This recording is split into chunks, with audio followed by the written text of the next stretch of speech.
I'd like to call the April 3rd meeting of the CAC to order and establish that we have a quorum. All alternates may vote. That may change during the meeting, but as of right now, everybody can vote. I did that around. First, I'd like to read the purpose statement for the CAC, of the Pikes Peak Rural Transportation Advisory or Authority. The primary objective of the CAC is to ensure the capital, maintenance, and public transportation projects and programs approved by the voters at the November 2, 2004, and the November 6, 2012, and November 7, 2017 ballot measures are accomplished with PPRTA funds. The committee reports directly to the Board of Directors 1 week after this meeting.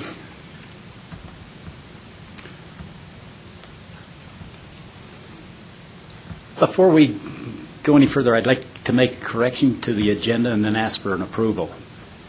Item 6B is listed as a recommendation at the city's request. It will be viewed as an informational only. There will be no recommendation going forward. And with that, I will entertain a motion to approve the agenda. So moved. Second. I have a change.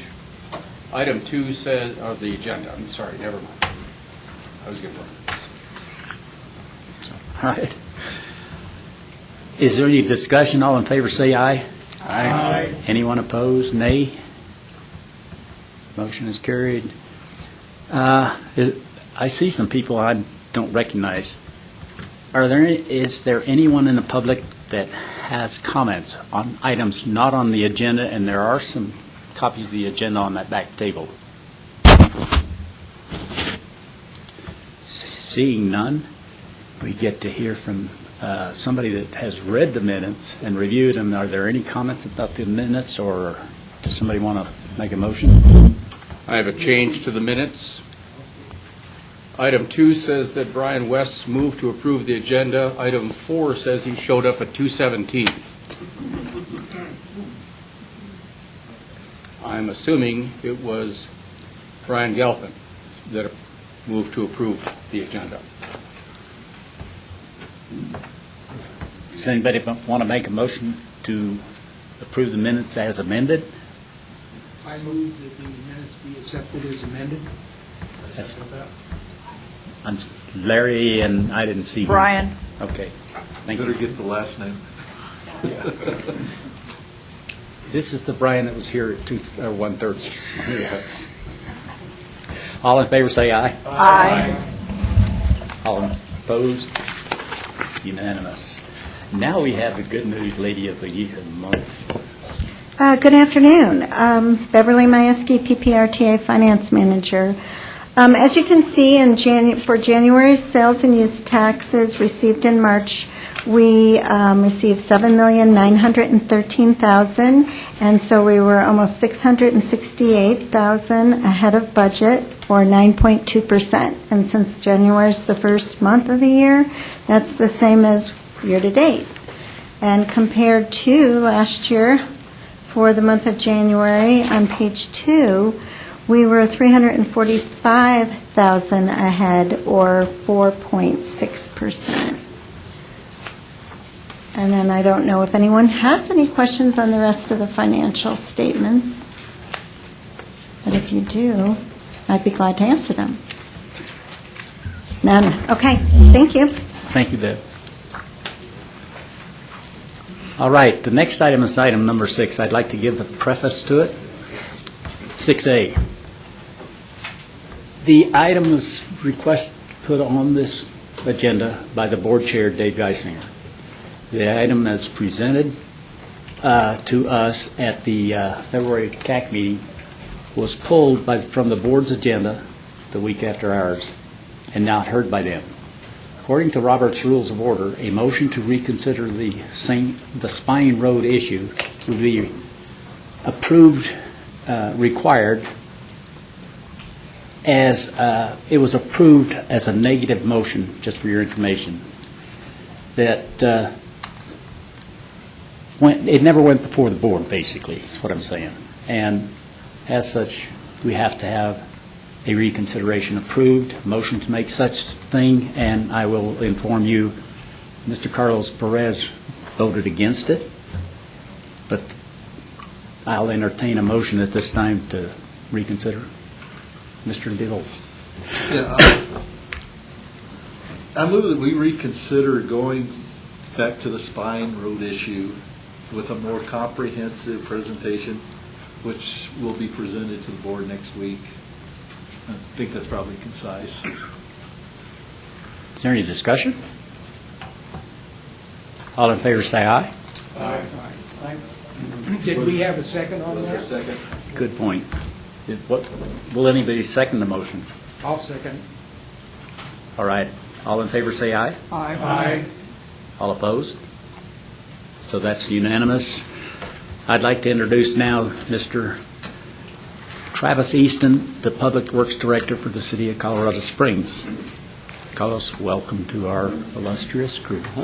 Thank you. Good afternoon, CAC members, and thank you for agreeing to hear this item again. And while I think there is some additional information that was not included in the first presentation, that's really my secondary reason for being here today. My primary reason is to show you the professional courtesy that should have been shown to you the first time before you heard this, to give you more information and to not come to you at the 11th hour the way that the city did. I had, and I'm just going to be candid with you, I had the occasion to speak with your board chair after that meeting. He came to meet with me, expressed a concern in how the city approached this item. In his words, I think he said something to the effect that the city painted the CAC board into a corner by bringing this to a vote, right near the same time that they were going to be opening the bids for the project, or shortly there before. And then subsequent to that, in talking with your vice chair, Mr. Williams, I think you spoke with Mr. Geislinger, Councilmember Geislinger, expressed a similar concern to him. Mr. Geislinger contacted me and had that same issue. So I just wanted to let you guys know that's really my primary reason for being here today, is I wanted to extend that professional courtesy to you all that you should have received the first time around. And I will say, that Mike Chavez gave that presentation. That was not on him. The previous staff member for the city put him in that bad position. I would take responsibility for that. So that's why I'm here before you today. So commendations to your vice chair and your chair for bringing this issue up and looking out for the board's mission and creating those positive options for dialogue. I think it'll be beneficial. So with that, again, I know you've heard this already. I will try and keep this succinct and to the point.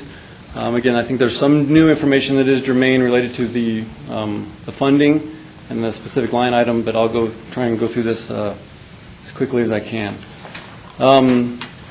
This is the current conditions out here. Nevada Avenue, North Nevada Avenue, Austin Bluffs Parkway.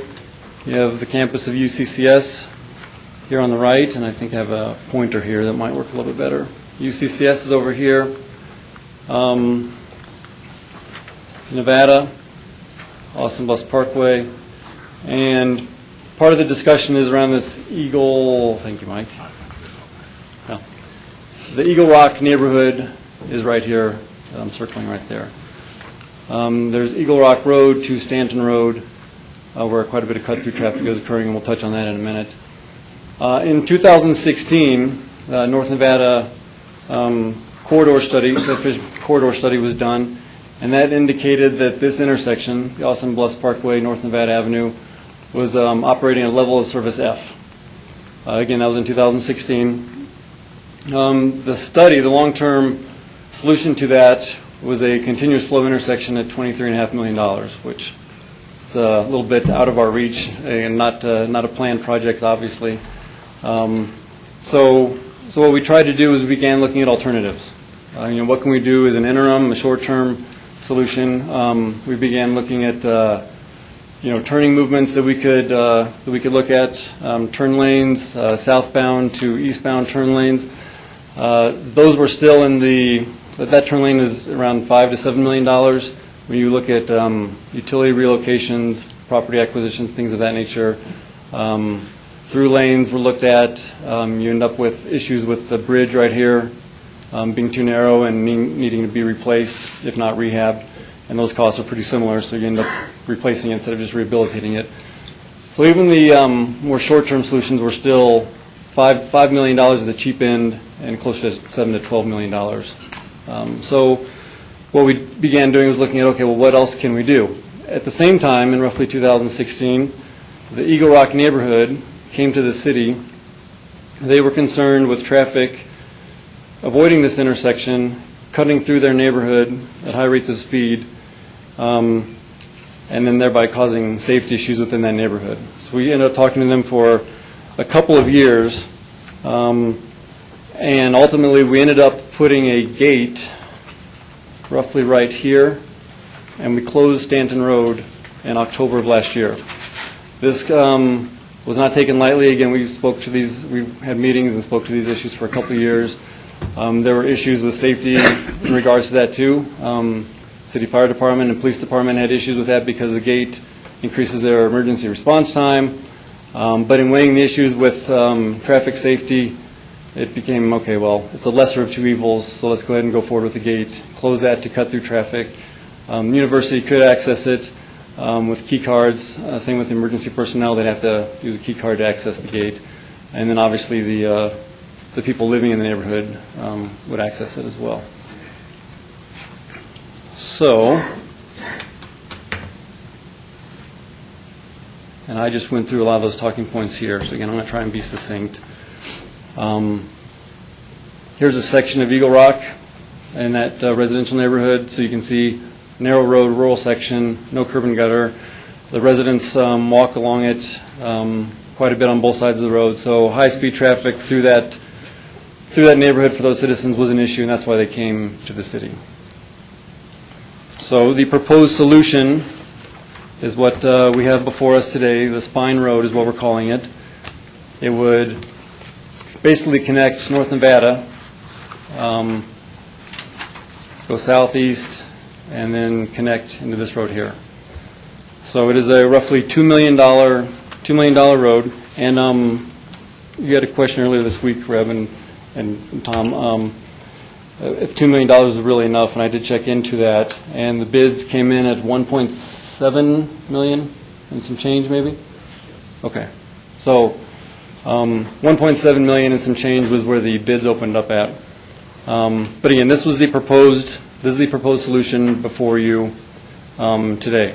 The access gate here would remain. So again, no cut-through traffic would be speeding through the Eagle Rock neighborhood and impacting those citizens. Again, this would increase the capacity of the intersection. So it would be a public road allowing vehicles to bypass the intersection and use this road.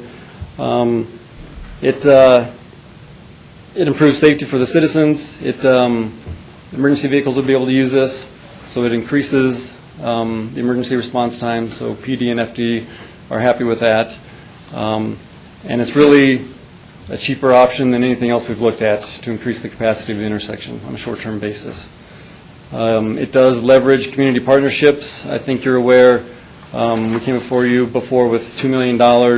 It'd be a 50-50 split. The university has agreed to pay for half of this. We did approach the university with this idea, and as a community partner, they did agree to pay for half of the costs. They also agreed to donate the necessary right-of-way, which and we didn't, because they agreed to donate it, we didn't do any value findings or anything like that, but it's, in talking with the university, it's probably $500,000 to $750,000 in value for the land that they're donating. So we thought this was the best thing, the best alternative moving forward to solve this problem. So in summary, again, I'm trying to keep this succinct because I know you already heard this. The project is a less costly alternative than anything else that we've looked at. And again, we've looked at several alternatives. $2 million is a heck of a lot cheaper than anything in the $5 to $7 million range that is still a temporary fix. It does improve the safety for the citizens living in the Eagle Rock neighborhood, and improve the safety by decreasing emergency response times. Again, PD and FD do not need to deal with going through a neighborhood where there's residents walking alongside the road and dealing with that gate. And it leverages community partnerships. It allows for $1 million to be turned into $2 million. Again, UCCS has been a great partner. They've agreed to everything we've asked of them. And so that in summary are the main points I'd like you to understand. And then lastly, this is more of a change. I understand from the original item presented to you that there was a split in the proposed funding for this. I think $250,000 was proposed to come from more of a technology line item in the PPRTA budget. I'm proposing to put the entire amount in this line item, and I put the description and scope in there because I wanted to make sure it aligned with the description and scope as approved in the ballot language as well. So I tried to highlight the words that I thought aligned with what we're trying to do, and I wanted to give you this summary on this screen here. So with that, I'll certainly entertain any questions. Like I said, I wanted to keep this succinct and not take too much of your time. Tony? So you're saying that this is proposed as a short-term solution, basically. Are we thinking of putting Austin Bluffs, Nevada, potentially putting it on list for RTA 3, or Potentially. hopefully? Potentially. Again, it's a hefty price tag. Yeah. It'll be more expensive when PPRTA 3 comes around. So I think we'd have to weigh that when that time comes. But at least we know now the issue, and we have an estimated cost associated with the fix long-term. And one other question, I'm sorry. You underlined auxiliary traffic lanes. Are we looking at bike lanes on that, too? This would be, and I'll look at Mike, a 2-lane road. I think there's bike lanes proposed, correct? Keep them off Austin Bluffs, that's probably safer. I'm sorry? Keep them off Austin Bluffs, it's probably safer. Probably a little bit safer, yeah. Larry? In looking at the project, I think overall it has benefits to both the university and Colorado Springs. However, I have a concern about the fact that you're pulling $1 million out of the PPRTA budget that was already approved. This particular project was not in there, as we discussed at the last meeting. My concern is, and I have not seen anything in the previous presentation or this presentation, is what other projects in the next few years are going to be affected by pulling this $1 million out of what was already approved in the budget. Great question. And again, I'll look to Mike. I think you're a little more familiar with the PPRTA budget. Are there any things in future years that may be impacted by this $1 million, or is it really, in the scheme of things, a lesser amount? And I'm not fully familiar with traffic's plans, but basically these programs that I have we put them in as programs to be flexible, so I don't think there's anything getting deferred. There are a couple of projects that have been delayed, right-of-way issues, or the priority has changed, so we've used that funds to put the $1 million into it. So we're not really delaying anything intentionally. I think there are some things have fallen in such a way that we have the money that we can use. And I think the first time I was here, when I was talking with the traffic people, I was thinking, I told them, hey, if we need to do a line item transfer from one of the other projects into here, I'll do that. But they were able to move things around and fund it without an increase, a request for an increase. I have a second question Go ahead. on that. What you're saying then is that you won't be coming back in, say, 2 or 3 years and saying, we need an emergency appropriation for a particular project under this line item because we took the $1 million out. You think you can get through the rest of the 10 years without having to, have any major emergencies that have to be taken care of? I'm not saying, major emergencies will come up sometimes, don't get me wrong. Here's $1 million is a lot Yeah. of money. that you're pulling out of, what has already been identified as far as projects that needed to go forward? I would say that I wouldn't say that we wouldn't come back right now. Up to this year on the programs, we've been kind of allocating a certain amount to this line item. There's congestion mitigation, and those have kind of been set for the most part, but there's been a couple of years where we've bumped it up because some other projects have come up or a need has come up. So I wouldn't want to say that we're not going to ask for more money because there might be some new things that come up. I don't think this $1 million is going to cause us to say, oh, you know what, we're short on this because of this, but I think we may have some new needs come up. Emergencies, or not necessarily emergencies, because this isn't an emergency thing, but it's a safety operation. Growth may spur the need for more improvements in other areas. So I would say there's a chance that we could come back and say, hey, this year we have identified new projects and we need a little more money. And that's a straightforward answer. Is there anything foreseeable, though, that you can? No, that you know about? no. Cheryl, Tom was ahead. Go ahead, Tom. So later today in our discussion, we're going to be talking about the differences between maintenance and capital. And as I was reading through the information a couple of nights ago, statement, I think it's the Oklahoma Department of Transportation, or is it Ohio? It just says ODOT. Oregon. Okay. It's an O state. They actually go through and define some things, and it's category new construction. The category is intended to capture construction of entirely new structures, and they say examples of new construction. Construction of a bypass where a bypass does not currently exist. That's this.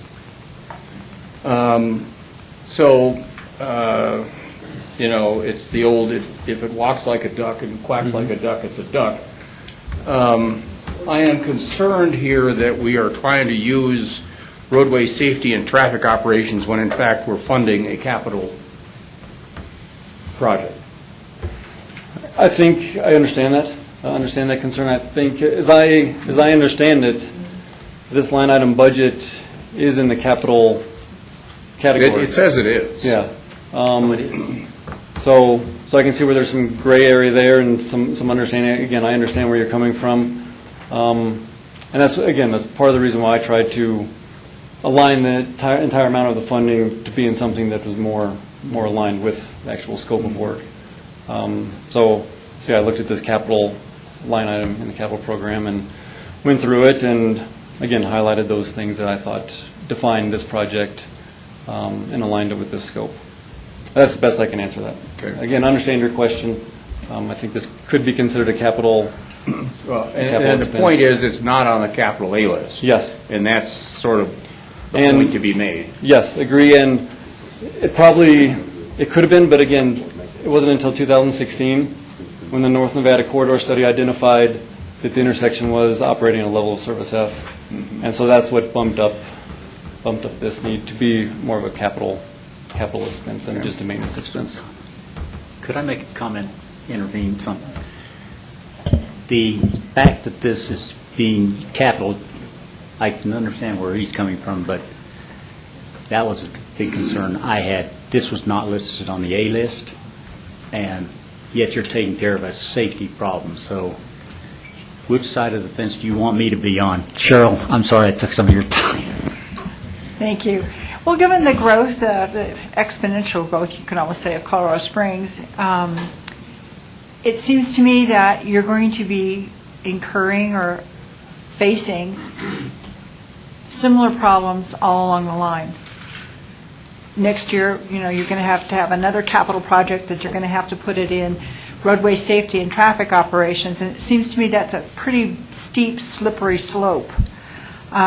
What are you going to do when the next one comes up and the next one comes up, and it's wasn't on the A list, and some of those A lists maybe have gone away. I mean, because of the growth shifted, or so traffic is going in a different direction, or using other facilities. So I'm very concerned about this slippery slope on where we draw the line to the citizens of Colorado Springs and El Paso County and saying, you approved the A-list, but we're not going to use it anymore. Yeah, I understand that. I think we're definitely using the A-list, and I think we're getting all those projects done as promised to the voters. This, I believe, was identified as somewhat of a flexible tool to address capital needs that could be considered, more of a maintenance item as well. That's the best I can answer that, because I think we are. I definitely do not think we're ignoring the A-list, because we are getting all those done. This is more of an emergent capital issue, because again, it was identified in 2016 after the A-list was obviously prepared. So I think an item like this, line item here, is used and is flexible enough to address those needs. Gene? Several questions and then a quick comment. First off, what are the lane widths on Eagle Rock now? Or what's the road width on Eagle Rock now? You put a picture up and said it was narrow. Okay, could I interrupt? I didn't say something earlier, I'm going to now. Jennifer Irvin with this county has to leave early. I And think we have enough time, Brad. I think you're okay. I don't know. I'm just letting you know. We're just starting. I'll raise my hand if I have. Okay, I just want to make everybody aware, okay? I don't want to interrupt this. Go ahead. I don't know offhand what that width is. I don't know, Mike, if you know Well, then Mike will see if he can get that dimension for you. claiming that it's narrow then is not very helpful. How wide is it going to be after you do your improvements? Can you look at that too, Mike, the width of the road? 28 feet will be the width of the Spine Road. But you don't know how wide it is now. It doesn't exist right now. But this road here, we'll see if we can get that dimension for you. All right. Does that 28 feet include 4-foot bike lanes on both sides, and it includes 4-foot shoulder or something? Okay. The next question is this is designed to handle what amounts to cut-through traffic, to reduce the volume of traffic at Nevada and Austin Bluffs, and to divert some of it along the Spine Road. Is that correct? Correct. How soon before UCCS gets tired of the increased traffic through their campus and demands the road be closed because of all the cut-through traffic, speeding, and the safety issues? And that's a question that you can't answer because nobody knows, but we know that it will come.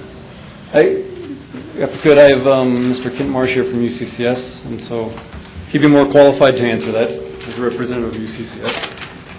Good afternoon, members of the Citizen Advisory Committee. My name is Kent Marsh. I'm an Associate Vice Chancellor for Campus Planning and Facilities Management at the University of Colorado Springs. Travis mentioned in his testimony earlier that this has kind of been in the works for the last 2 years. It's been in the works since I started at UCCS in November of 2017. And we have been through many different iterations.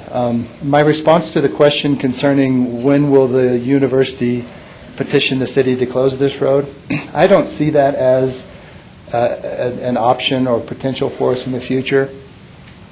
I think that we will be able to continue to operate this road in a manner that works for the university from now till forever. I think our shuttle buses will kind of act as I'll say a rabbit that will maintain traffic flow along this new roadway. One of my concerns earlier was we're going to create this wide open 28-foot wide road that has very wide and very long radius corners, and I was afraid of people speeding through this. I think our shuttle buses that run 14 hours a day up and down this road will really serve to pace this road and will really keep traffic moving in the right direction. And so I don't foresee us needing to or having the money to install gates at both ends of this road that would prevent traffic. And also, not unlike emergency services that pull up to the existing gate right now and have to wait for the gate to open, anything like that we would propose would slow down our shuttle buses. It would slow down and make us less efficient at moving between what we call our west campus and our main campus. What's the service interval on the shuttles? They are, right now we have to, of course, go out on Austin Bluffs and down North Nevada. It's about a 20-minute round trip, and so we've got 14 buses on any day, 10 of which are running up and down Austin Bluffs, North Nevada all day for 14 hours. 20-minute round trip means that's, 3 trips per hour times 14 hours a day. I come up with about 600 ADT that we will take off of the adjacent corridors, and that's just our buses and our shuttles. That's not campus traffic, that's not students, that's not our utility vehicles, that's just our shuttle buses. Well, if you're putting the traffic onto the road, it's going to be an impediment to any emergency vehicles that need to go down it. But I'll move on to my comments for the sake of time. First off, to me, under any definition of capital project, this is a capital project, and we're trying to spend money out of the safety and improvement area on a capital project.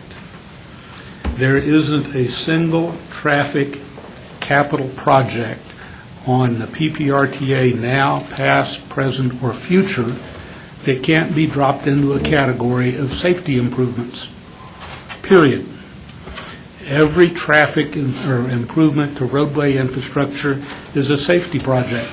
And if we do this once, we've opened the door for them to come back, the city, to come back and drop capital projects that they didn't put onto the priority list into a safety category, and we're going to have to approve it because we've set the precedence.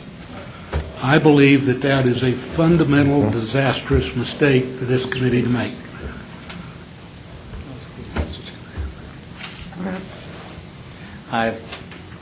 Dave, you're next. Tony, you're after that, and Scott. Joe, I'm watching them. Stay. I really don't. I kind of agree with a lot of what everybody said. I agree with Gene probably more so, is that the first thing that's going to happen with this is going to be, well, the precedent was set, and that's not where we're going to go. I want to say Spine Road is not, it almost seems like it's being presented as it's a new idea to a problem with the growth. And I want to say Spiny Road was in UCCS's grand plan when they first opened. So it's not a new phenomenon. It's not something new that they've come up with to help relieve some traffic from the growth and so forth. So and it's still UCS's property. It's UCCS's growth. And it should be UCCS's purview to, if they want to do it, then they can do it with their own money, is the way I look at it. I don't know if I can address, well, I think, I agree, understand what you're saying. I would say, yeah, I came to learn it was on their master plan as well. This is after the city identified this and then came to them. I disagree because this is a public road. It's not a UCCS road that they're building. They are partnering with us potentially to build a public road. So from their perspective, they could say, why are we spending our university funds to build what should be a city responsibility being a public road and not a road just for UCCS? And again, this is a public road that will be available to the traveling public, not just UCCS. Tony? So I think that the need for the road is clear. And your explanation of why we need the road is pretty important, and the fact it's going to save a lot of money over trying to do the improvements immediately to Nevada and Austin Bluffs. I am concerned as well with the use of the RTA money, the way that it's being presented. So my question comes then, why is this not money that we can take from transportation funding from the general fund? I mean, you have buckets of funding here. You have the RTA funding, you have the general fund funding. Why is it that we have to take it out of this bucket instead of this bucket? And, not that I'm encouraging you to be opaque on how you're managing funds, but it seems like you could pretty easily, make sure that the funds are coming from the bucket that's not going to be controversial and replace that money in maintenance elsewhere that makes sense for RTA. I think the best answer to that is the general fund is completely allocated for this year. We are trying to get this done in a way that minimizes any impact to the students this year, if we can, and get the construction done with minimal impacts to the students in the university. Everything in the general fund, again, is already earmarked and allocated to a specific project. There's, again, as I understand, flexibility with this capital line item in RTA, and that's why, that's the answer to that question. Are you through? Scott, then Joan. Brian's next. I guess I don't have the same problem with the funding source as some other people do. I mean, if we were proposing to add turn lanes at the intersection in question, I don't think anybody would have an issue with it. This is a more cost-effective way to implement that, so I don't see the issue. But I guess my question is, you had cut-through traffic on Eagle Rock that's now going through the intersection. This will allow the traffic that knows that it's there to go back to not being on the intersection. Does it really provide that much relief to Nevada and Austin Bluffs? And if so, how long is that relief projected to help? It's about a 15% decrease on the southbound left turn to eastbound in the peak hour, PM peak hour. It's about a 15%. As far as the duration of that, I mean, you're a traffic engineer, who knows how long that decrease will last. It's 2 years or 4 years, I don't know. But a 15% decrease is what's projected. Is that it, Scott? That's all I have. Joan, Brian, and Tom. When we first discussed this issue, what came to my mind and still comes to my mind today is our slogan, promises made, promises kept. I concur with Gene's comments. I am very concerned that this is going down a slippery slope.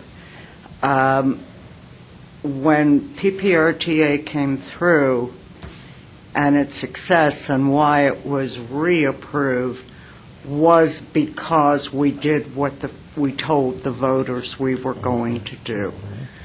The projects were listed, the voters approved. And I think that this is it's certainly not a new issue for UCCS. I concur with David that this is UCCS's issue to solve, not the PPRTA. Brian? Okay. I have two questions. I'll keep them very quick. Do we have any idea in the last 2 to 3 years how many actual deaths have occurred at Garden of the Gods and the intersection there? Nevada, thank you. I don't know off the top of my head how many deaths, no. Okay, and we have had none in this area that we're aware of, correct, with UCCS? There was one at Stanton pedestrian. Yeah, last year. Okay. Okay. Yeah, one last year was most recent. Okay, and the other thing is, have we done a traffic study that we know it's 15%, or are we guessing? I'm not guessing. I did have the traffic folks run some numbers for me because the last thing I wanted to do was come to you guys with a guess. But I have to agree with Gene and with Joan both that I think we're making a very, very slippery slope with doing this. So, thank you. Brian? Or Tom? Travis, you indicated that came in less than $2 million, and that was what, 1.7? 1.7 and some change, as I understand it. Yeah. So are you saying today then that your request is for $850 and change rather than $1 million? I would look to Mike to see what kind of contingency he had in that. So Mike, I don't know what kind of contingency you had in that, and would it be better? The agreement was 50-50 from what I understand. Yeah. Which would still be maintained 50-50 even at a lesser amount. But as far as the $2 million versus 1.7. I would say we'd like to still ask for the $1 million because there might be some construction contingencies which we would split. So let's say, there's 100,000 extra costs, we would split that with the university. So that's my, off the top, I'd say, still like to cap it at $1 million, but if that's going to be a sticking point, we could, cut it to the 850. So is it 50-50 not to exceed $1 million? Yes, that's what that's what I've talked to them because they had some extra costs that fiber optic relocates. I said, those are all yours because they're for university. So that's out of the $2 million estimate that was taken out. So we're just talking roadway costs. We'd like 50/50 of the total number, not to exceed $1 million. See, Carlos, I believe. No, Brian. No, Brian, then Carlos. First off, I got to say, I'm sensitive to city staff's predicament because they inherited this as a result of the poor planning and coordination of past folks. So I understand the situation you guys are in. I agree with Tony in that this is a city issue, and it should be addressed with city funds. We've already had a public road shut off as a result of this, so the public is being denied access as a result of the through traffic that was going through on Eagle Rock and the complaints of the citizens there. So this was foreseeable many, many years ago. Anybody who uses that intersection knows it. The elimination of the merge lane onto Nevada was a poor construction decision, in my opinion. I know we needed 3 lanes. There should have been an additional merge lane added when the construction was done at that intersection. It's incumbent upon us as citizen volunteers to try and manage the PPRTA funds in the intent that we think the citizens had when they read the ballot. When I read the ballot and when I read the ballot nowadays, I can't see this as anything other than a new capital project. And as a result, I would not be able to support it. But I did want to say that I am sensitive to what you guys are going through, and I'm sorry about it. Carlos, I think I've got it in the order. Yeah, this is Carlos Perez. As you well aware, I was the lone naysayer in support of this project. Right now, what I was looking for to see if there's any new information to reconsider, since we are reconsidering this appropriation or this recommendation for appropriation, I just wanted to point out I do disagree with this notion that UCCS this is a UCCS problem. There are 12,000 students at UCCS. They are taxpayers. They are part of the city. And this idea that they're exempt or should not benefit from the PPRTA tax doesn't seem right to me, especially in light that UCCS is one of the engines of our economy here in Colorado Springs. It is producing wealth for our community. Going back to the specific line item as a capital project, yeah, this is a new construction. It is, can be arguably a capital project.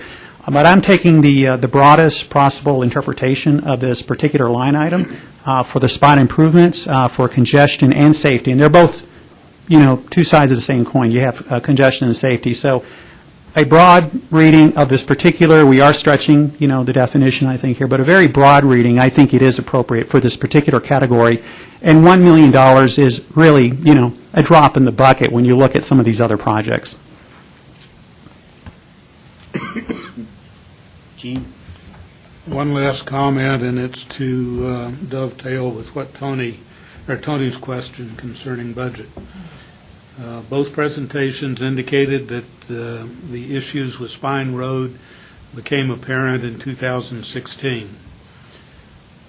The city has had 2 to 3 years to address budgetary issues and funding issues through the city's budget process to address this issue. And for whatever reasons, they chose not to. And for whatever reasons, it has now been brought up and has been pushed to a level where it is now coming forward and needs to be addressed by someone. But yet the city has had 2 years to find money to work on this and to come up with a project or money to fund a project, and they failed to put it on the capital projects list for PPRTA 2.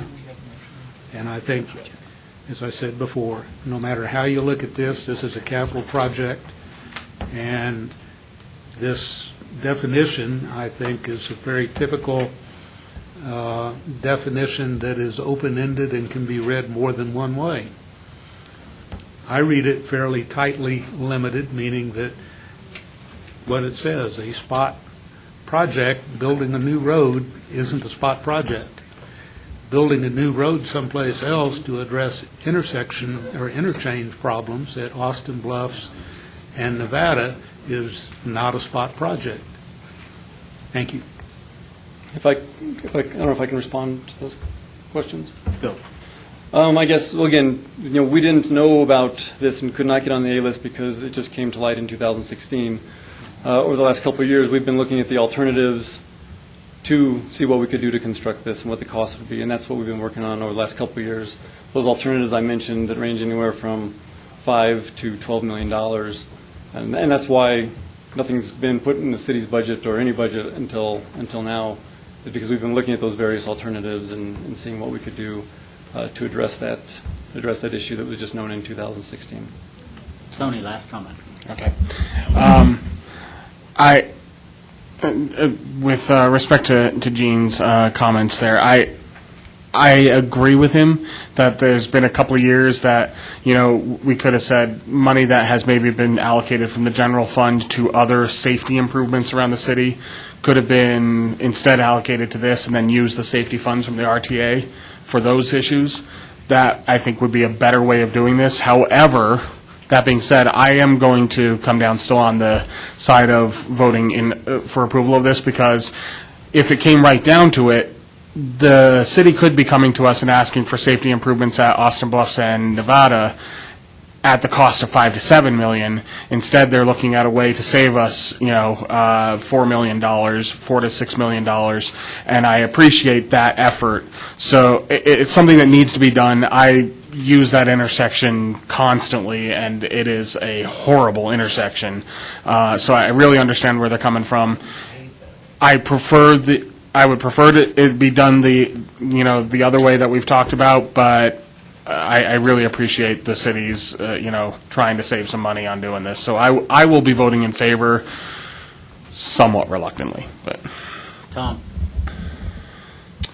I think it's time to call the question. Brian. I would make a motion that we do not support this project. Second. I have a motion and a second.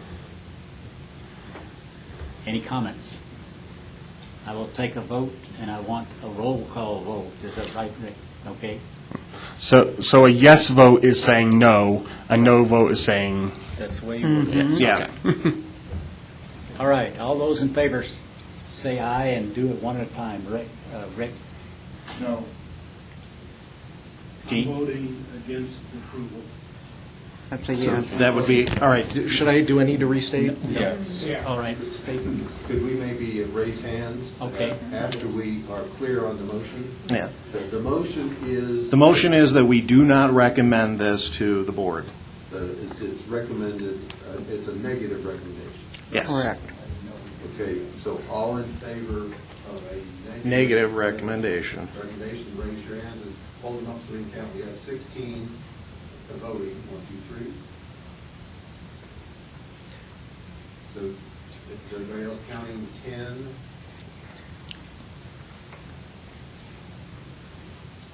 Yep. So 10 negatives, and all positive to the motion of a negative recommendation. So 10 to 6, voting a negative recommendation. Does everybody else agree with that count? Yes. Okay, thank you very much. No, thank you for your time. I do appreciate it.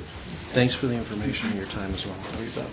Are you doing 6B? I am doing 6B. This is the one we changed to informational. And again, just with respect to you all and your time and the process by which I think the city needs to do a better job of adhering to. So again, out of professional courtesy to this body, this will be brought to you as an informational item. I will be looking to Rob Helt in the City Traffic Engineering Division to come up and really talk through the details of this. So Rob, if you can come up now. But again, yeah, this is just informational at this time, just as discuss with you the concept of this and get your thoughts on it. Very good. Well, the memo that came through basically is describing the process that CDOT ITS has developed a management center in Pueblo. So going back in history of City of Colorado Springs, there was no CDOT regional center back almost 20 years ago. And through congestion mitigation air quality, we developed a traffic operations center for the City of Colorado Springs, and also included was lots of CDOT right-of-way, lots of CDOT roadways. So the original IGA with Region 2 basically said that we could put ITS devices, cameras, VMSs, fiber optics, anything along their right-of-way. Along with that, we accepted all the maintenance and the operations. So Pueblo is now home of a joint operations center between the State Patrol and also their ITS division operations. So in that center, they want to take over the responsibility of the security patrol that's presently being dispatched through the traffic management center here, and also all of the ownership and maintenance of the devices on their road right-of-ways. So that's just a real quick one. I'll answer any questions.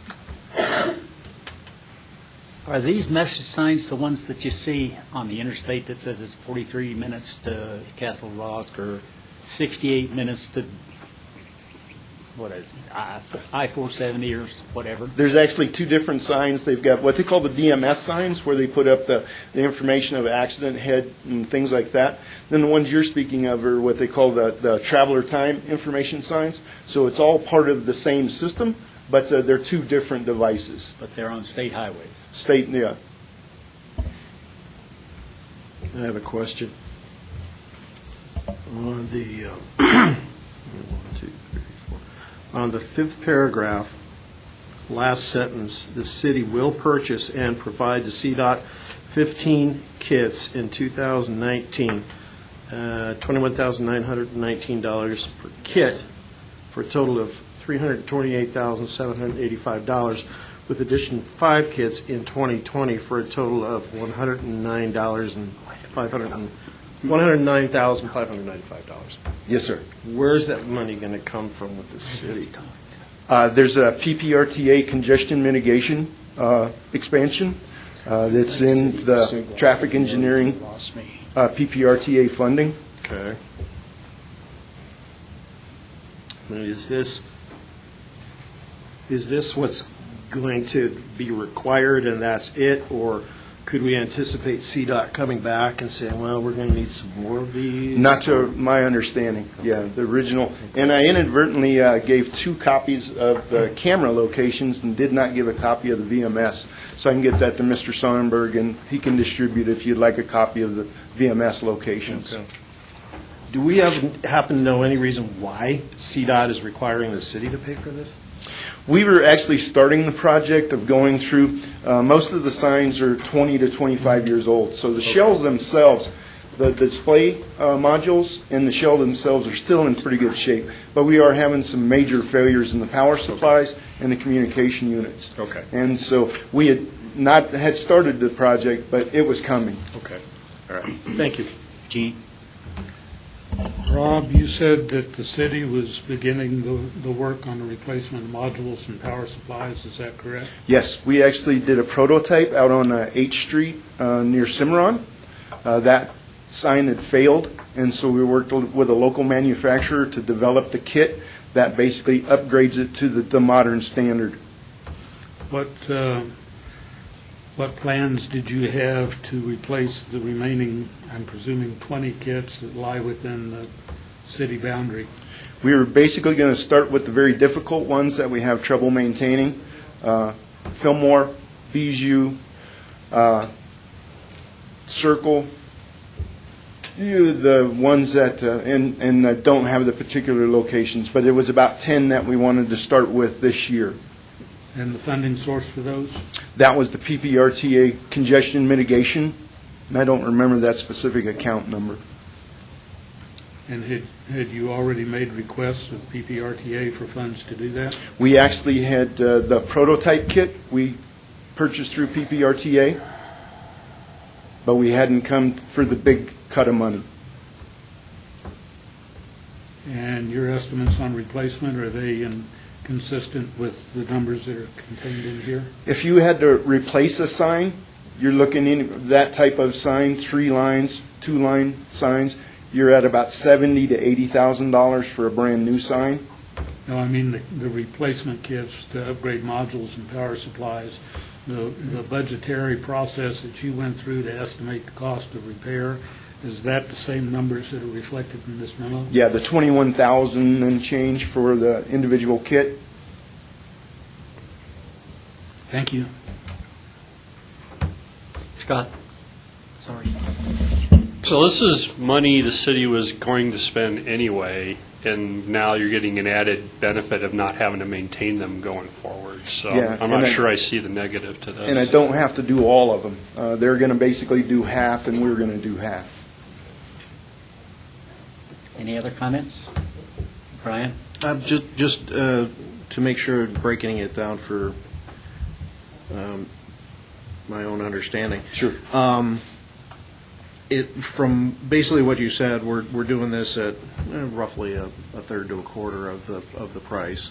Yes. And we were going to have to do this, and we're going to be relieved of all future maintenance responsibility? Yeah, everything that's on the CDOT right-of-way listed on the 2 sheets will be CDOT's responsibility. Okay. We'll have local devices, the small VMSs and the cameras at local intersections that we monitor through the TMC, but the responsibility of the maintenance on CDOT right-of-way will go clearly to CDOT.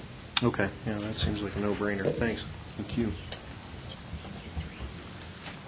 I have one more question. Why are we splitting time? The way I read this is you're going to operate at the state part of the time, and we're going to have to do it the other portion, and I've forgotten the numbers. Too many numbers came through my mind this time. But literally, you're going to man the operation. It's going to be manned 24/7, but you'll cover part of that 24/7. Actually, no, in their management scheme, what they've got is they've got their main center at Golden, and so their main center in Golden will be able to communicate to every device in Colorado. So the CDOT center in Pueblo will take care over during the daytime up until 11 o'clock at night. Then that will go over to the center in Golden. Okay. So anything on state right away won't be coordinated through the city of Colorado Springs. So do you see any personnel reductions in the city of Colorado Springs from this? We still need to be able to communicate with our local police and fire, and so the 2 operators that we use for that will continue to do that liaison with PD and fire locally. Until we can get that solved with the center in Pueblo, it's not likely we can reduce staff at this point. But it's something we could look at in the future. Any other questions? Thank you very much, sir. Thanks. So Thank again, you, Travis. this was just informational, so I guess to show you the concept, and if there's any red flags or anything to cause great concern, I'm not hearing anything, so I just wanted to make sure. Okay. You didn't have some money yet. Thank you all. I do appreciate your time. I'm sorry? Are we changing the agenda to allow Jennifer to come up? No, we'll do it at Jennifer's request. I'm good. All right, item 6C, City of Colorado Springs. Mike, are you doing this? Yep. Good afternoon, Mike Chavez, City Engineering. I've got several contracts to present to you. The first one is a change order to AECom's design contract for the Centennial Extension. We reached an agreement with the owner of the land in the area. Now, he's donated the right-of-way for the road, but there's a landfill that needs to be cleaned up, and we reached an agreement where he's going to clean up the landfill, and he's also going to do the rough grading because there's for the road itself. So this change order is to update the design plans when he's finished, because right now our plans show flat area, and there's going to be a different topography when he rough grades it. We'll also have some of the AECom out there watching the cleanup and make sure that it is done right and proper. So that's what this design changer is for some design changes and for some construction observation as they clean up the site. Observation as in inspection? Inspection and make sure they follow. We'll be watching for compaction and make sure they get the right compaction, but there's also some requirements as to the actual cleanup of the trash.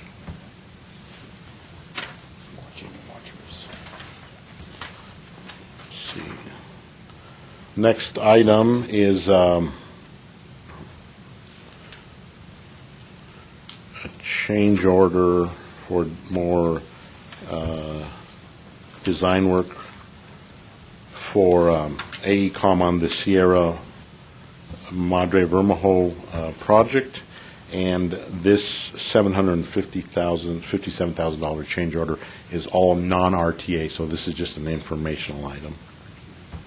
But since there will be some RTA money, I'm keeping track and bringing those to you so you kind of see where the money is and how it's kind of adding up. Thanks for that.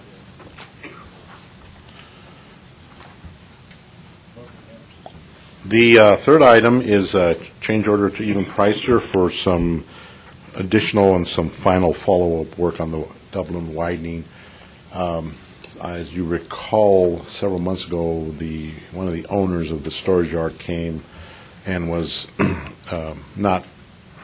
he was concerned that what we had shown as a driveway to his property was unsafe and not proper. And we went through a long negotiation and working out with him, and what we came up with. Now we never agreed that was unsafe, but in order to make sure that we had a good product and that it worked properly, we did change and are building a larger, more of a street type entrance into not only the storage yard but also for the church property. So this work is for that change. Go ahead. The driveway, is this one driveway? It's one shared driveway, yes. Well, and like I said, it's a shared access with the storage yard, the church property, and it goes back into the property a fair amount because of trying to catch grade and make it, the driveway. They had a pretty flat driveway. Seeing $82,000 for a driveway. Well, it's more than just, it's driveway, and it goes back about 150 feet. I believe there's a map.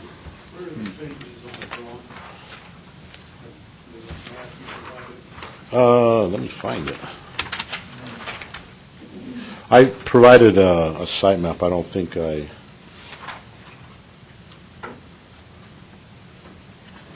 Yeah, I didn't... It's not delineated.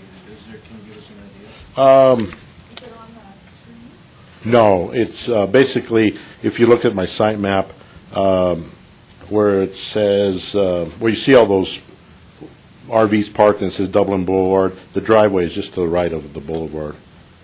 And you see that, so there's the RV storage, and then that white building is the church. So it's a pretty large, it's more of a street entrance. It's not just driveway. It's got curb returns, and it grades out back to the church property. In order to catch grade, we had to repave. They had a paved driveway. What's that? No, it doesn't have a decel lane, but it's not a standard driveway. It's more of a street entrance with curb returns. Yes. Quick question, Mr. Chair. Go ahead, Tony. Is the yellow line there, is that the city boundary? Yes. So this actually extends into county property then, right? The driveway, it looks like? No, I believe this is all in the city. They both It annexed. is, okay. So is the church on city property or is it county? From what I'm looking at, it looks like it's county, but maybe I'm looking at the wrong side of the line, I don't know. Is this the driveway? I believe it's city property, or city, within the city. We did need an easement from the RV, but not from the church. Well, we got a construction easement, but. Okay.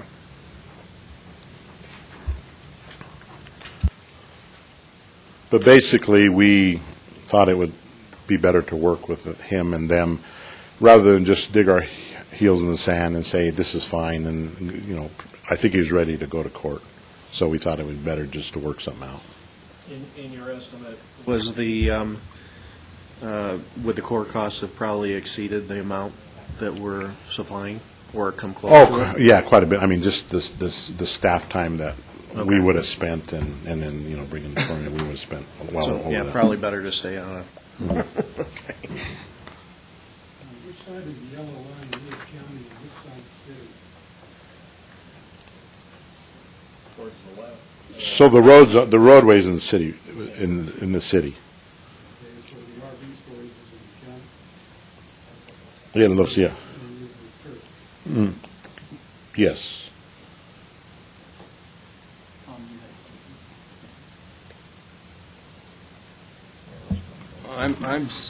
I'm still looking at your map here, and I'm not seeing 82,000. I've got an 800-foot driveway, and it didn't cost me $82,000, so I'm not, I didn't have the city put it in, I'm just, sorry. I retract my comment. You know, wait, and also, let me also clarify, okay, yeah, It says yeah, $82,000 for the driveway. Yes.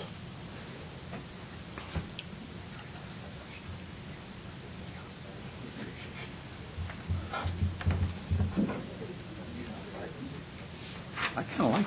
I'm going to start doing driveways for the city.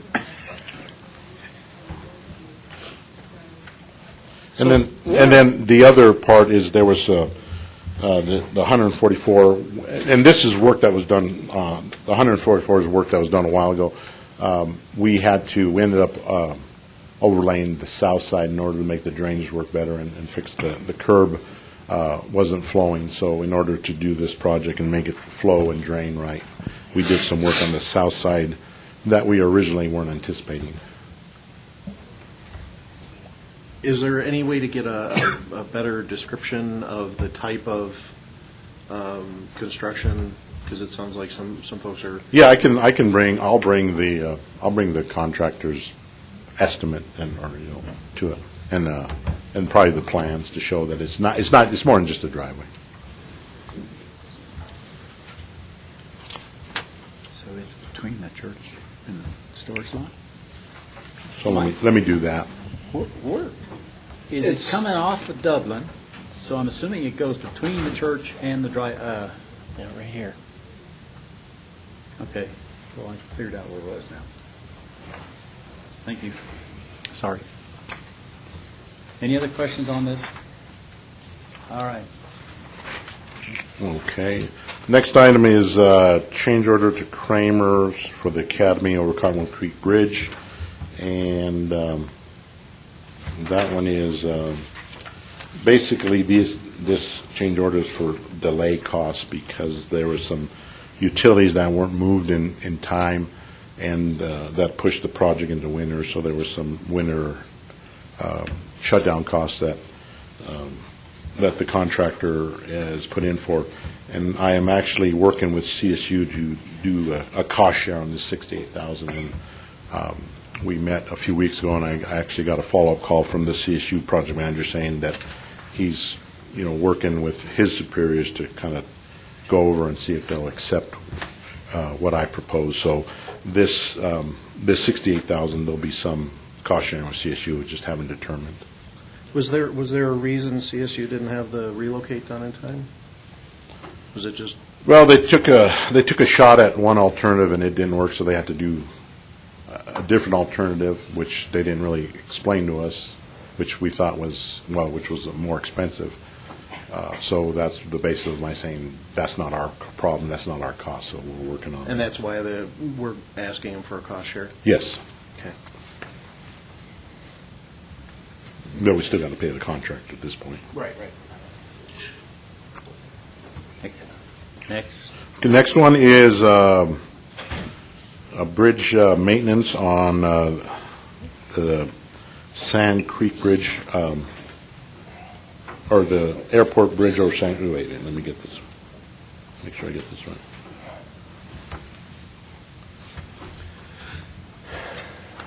I'm sorry, the Shelton Bridge over Sand Creek, which is east of Academy. This is a maintenance project. This one, we are trying to get the deck and some structural repairs done this year ahead of the 2C, so we're on a time crunch. So we actually issued a task order to Wildcat earlier this month for $131,000 to get them started, to stay on track.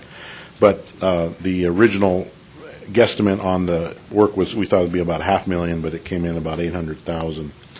So that is above the task order limits that we had for the bridge, and that's why I'm bringing this item to you, because we said anything over $750 we'd bring to you on an individual item. So that is why that is before you today.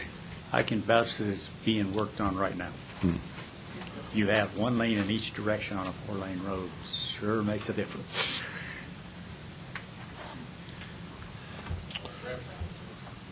I'm going someplace else. Is, just to make sure I'm understanding, is the 831 and change just for the testing?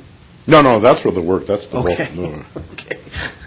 No, we issued $130,000 for them to just get started, and but the total work. This is rehab and of the deck and waterproofing, but also some structural concrete needs to be repaired. It's 831 total, not 831 plus 138 previously approved. No, it's including the 130.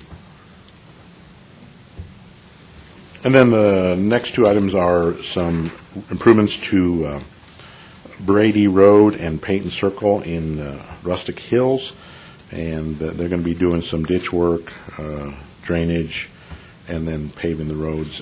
I think Corey, if there's more question on that, Corey or one of his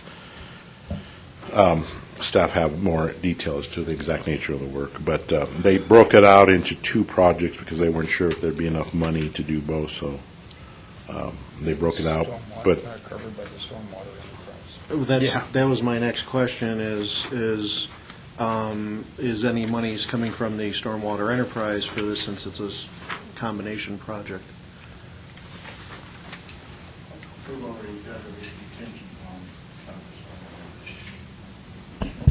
Good afternoon, Corey Farkas, Public Works.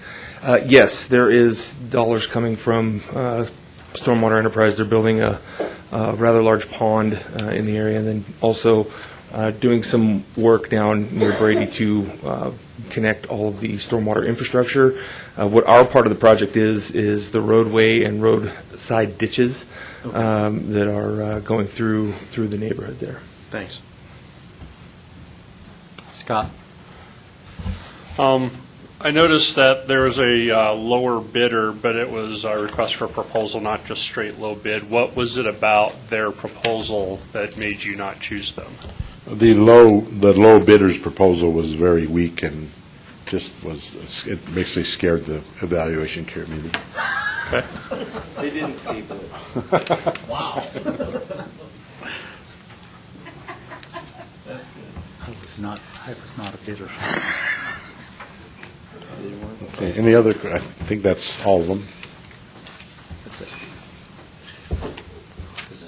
Is there a motion coming forth from someone of any sort? Mr. Chair, I move for approval of all 7 items from the city. Second. Joan or me, it doesn't matter. Mr. Chair, just parliamentary question here. Did we need to separate out the Bermejo Sierra Madre as an informational only item as per the request from Mr. Chavez? Item 2? I think we will just take it as it is, because when we present to the board, assuming it's approved, okay? When we present to the board, we will point out that we were informed that this was an informational only item. It says right on it, it's information. So all we're doing is... it was just not separate. It was more of a procedural, just, okay, we're approving items 1 through 7, but number 2 is informational, so it seemed kind of a gray area. It's if it's understood, I'm not going to worry about it. Just want to make sure it's clear, though. Approve as presented might be a better... Yeah. All right. Do you want to change your approve as presented? Sure. Would you make that? Sure. I would second that amendment. All right. All in favor say aye. Aye. All opposed?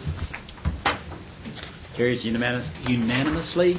Item number, Thank you. Thank you, sir. El Paso County. Jen, I'm sorry. It's all right, we like seeing your sweet face longer. Good morning, or afternoon, Acting Chair and members of the CAC. Jennifer Irvin, County Engineer. We have several items to present to you this month, and these are really all of our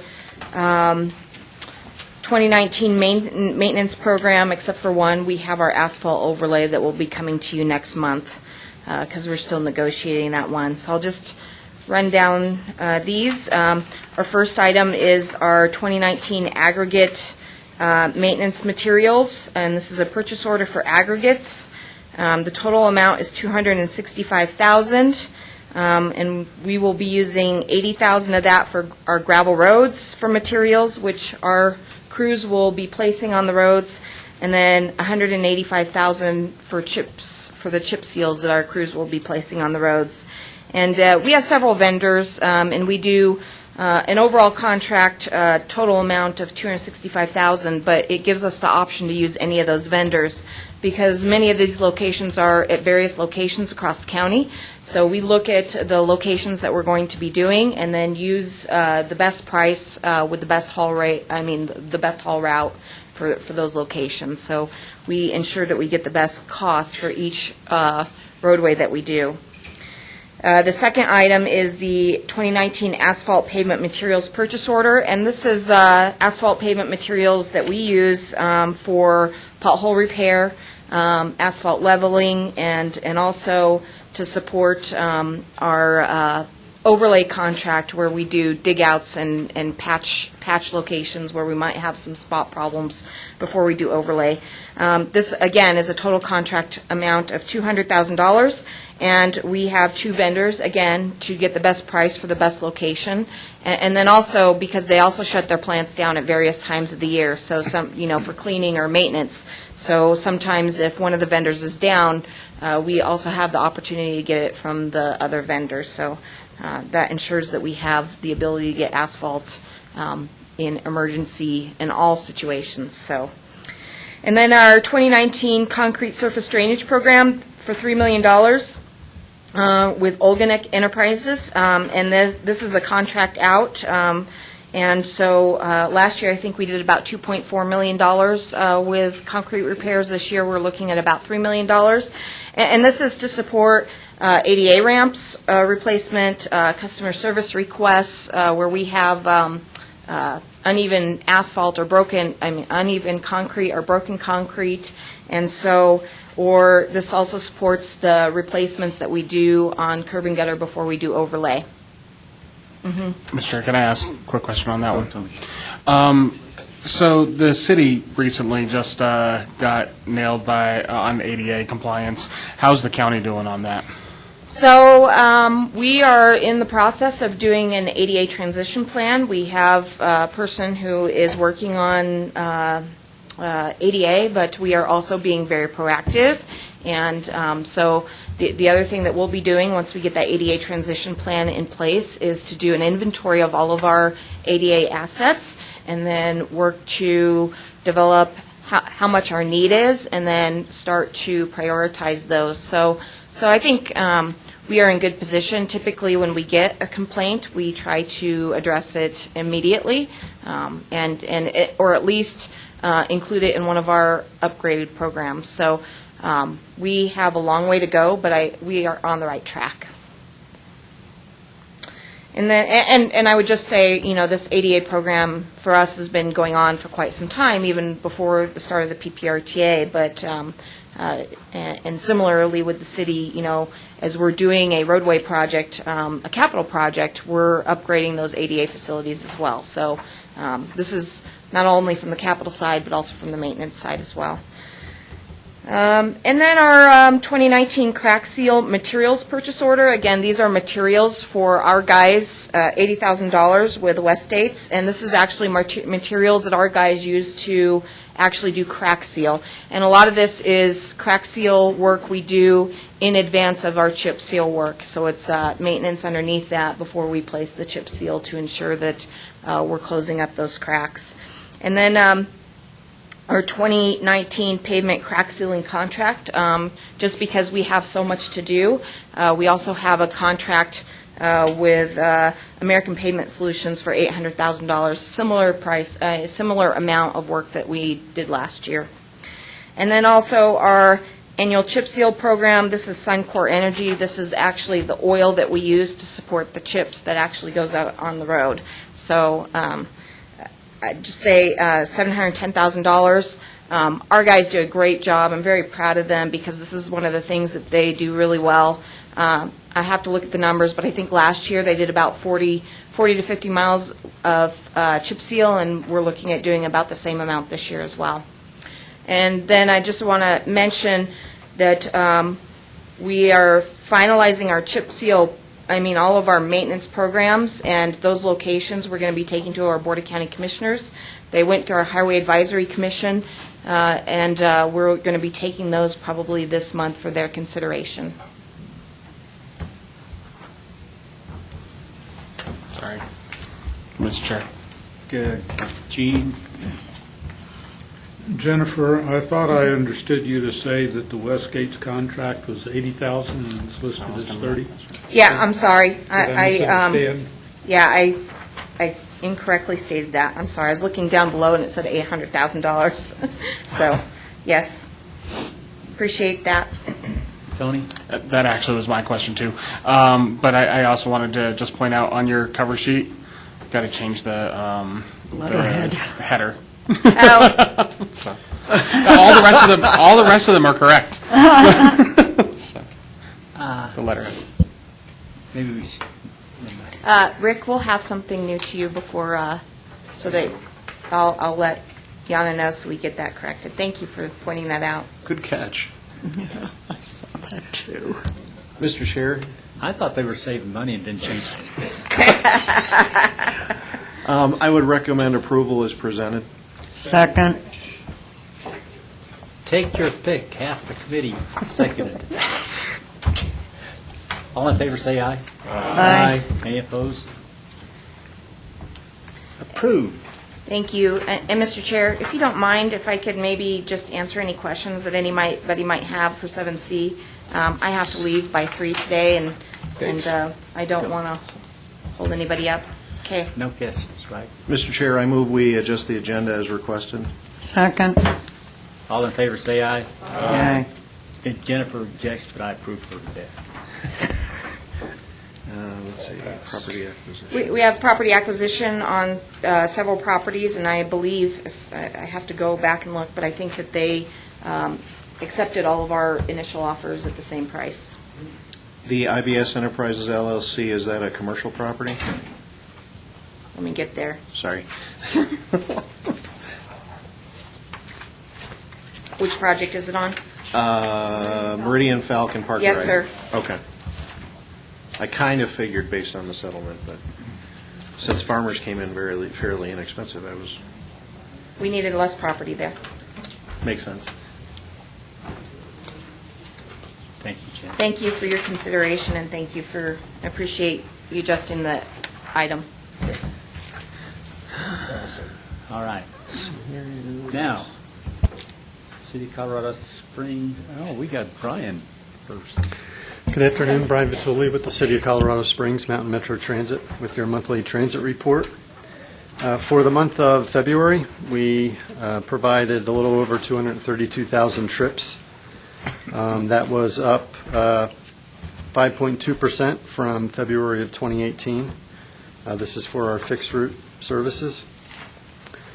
For ADA Power Transit services, there was a slight decrease of 0.5% for that same time period. And for van pools, we had 26 van pools operating in February, and that's up 7.2% from February of 2018. And I think the current split for those 26 van pools is we have Toyota Sienna vans, the small minivans, so 23 of the 26 are the smaller vans, and 3 are the larger vans. The larger vans are not very popular with our customers, so we've been kind of drawing those down as they age. Project update, this is the same update that's been on for the past few months. We're getting ready to implement our new route to Memorial North Hospital and Children's Hospital Monday, April 29th, so we're very excited about that. This is also the time when the summer service for Manitou Springs comes into effect. Route 36 will begin operating up and down Manitou Avenue. And the city of Manitou Springs requested a reduction in operating hours due to some budget limitations that they have. So we've reduced the service by 3 hours a day. So we'll run from 10 a.m. until 9 p.m., 7 days a week. And then we also have some slight adjustments on some of the other routes. So, Tony? That 10 a.m. to 9 p.m. was instead of, what was it before? Instead of 8 a.m. to 10 p.m. Okay. on Monday through Thursday, and then till midnight on Friday and Saturday night. Oh, okay. Yep. Tom? Brian? I appreciate the fact that you show a historic graph series here.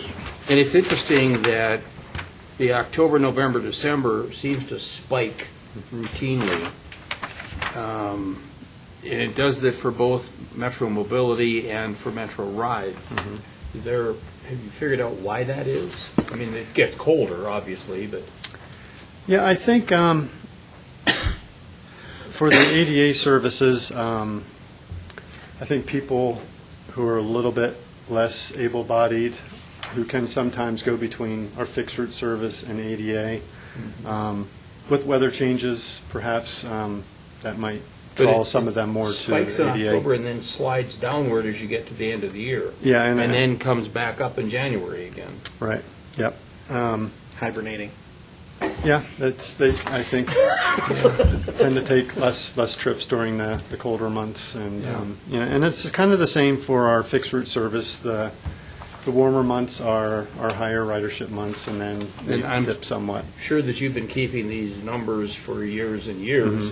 Is that cyclical? It's a every year? pretty consistent trend. Wow. Yeah, and for the van pool services, I think people going into the wintertime, they are a little bit less positive about driving themselves up I-25 or down, to Denver or to Pueblo, so they look to get into some type of alternative commuting mode. So I think that there's a little bit more interest in our van pool operations as you get into the fall. Are your numbers keeping track with population growth?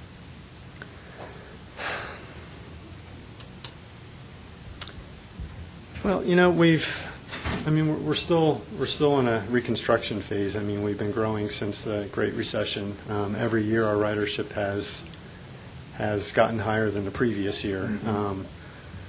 Whether that's keeping up with population growth, we haven't really looked at it that way. We feel that we've been successful with what we had put out there and with the resources that we have.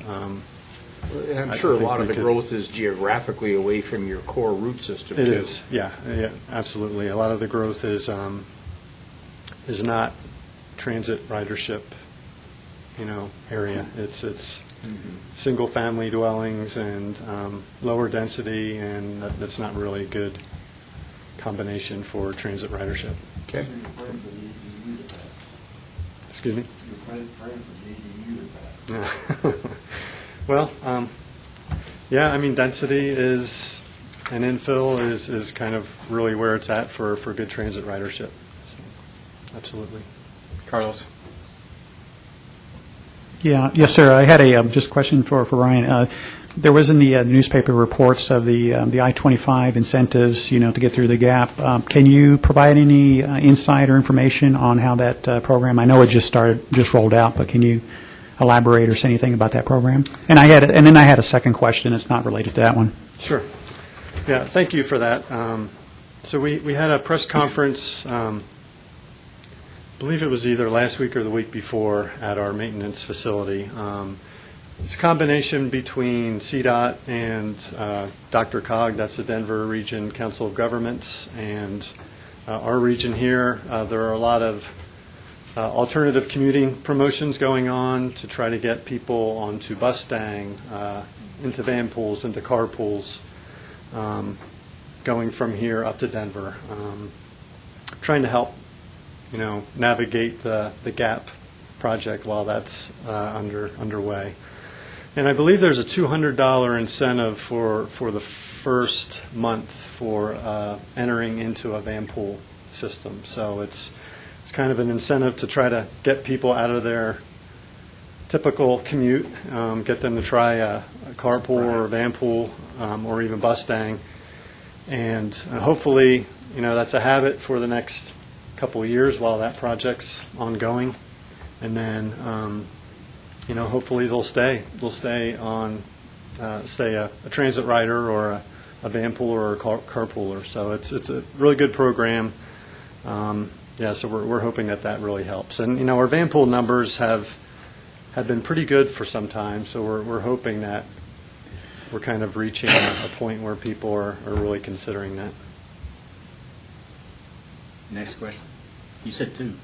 Yeah, I just had two because I know he may be taking off. This is actually related to another agenda item, which is the citizen report. The transit center, I think it's called. Do you have any information as to where it will be located, or any time frames, or any updates on that? Just might be useful to include in the citizen report. It just says, transit centers coming soon, but doesn't have a location or any more information in that. I thought it might be good to elaborate on that report.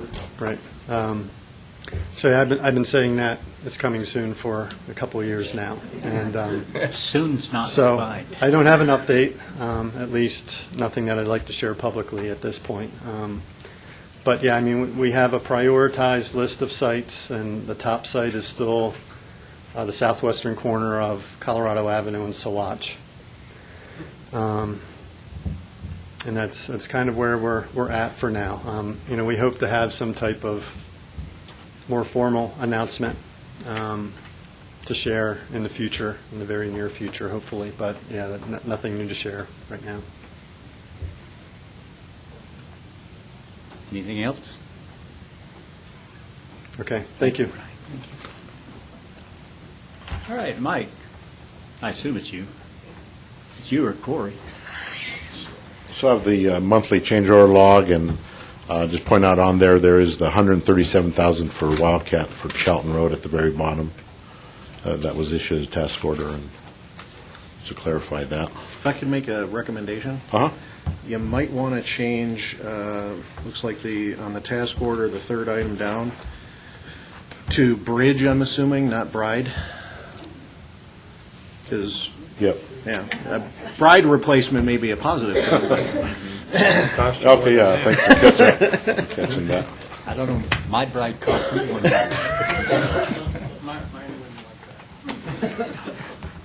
We're just trying to give you youngsters heads up. Okay, any other questions? Do you have any update on when they're trying to do research? I can get that for you. I don't really know. I don't have much info. I don't have any info on that. I got you. Yeah, I didn't know if you were the person to ask this. What about looking into a left turn arrow at Stetson Hills and Tut? That is Which direction? you're east on Stetson Hills to north on Tut. Let me bring that up. Let me bring it up with the new traffic engineer. Well, I was going to cover with him if he's going to do it. Yeah. He's got his hands full. No, but his staff, or like Rob Hell, would be another, so I can pass that on. And the other thing, do you know if there's anything on the bridge up there on North Chapel, north of Woodland? What's the status on that? Yeah, we're trying to maybe get that to construction this summer. This summer? Good, thank you. Anything else? Thank you, Mike. Rick? I would like to point out there will be some communications comments offered by Rick. Before I get started, Rob helped before he left, gave me copies of the variable method signs locations, one each for you to hand out going around.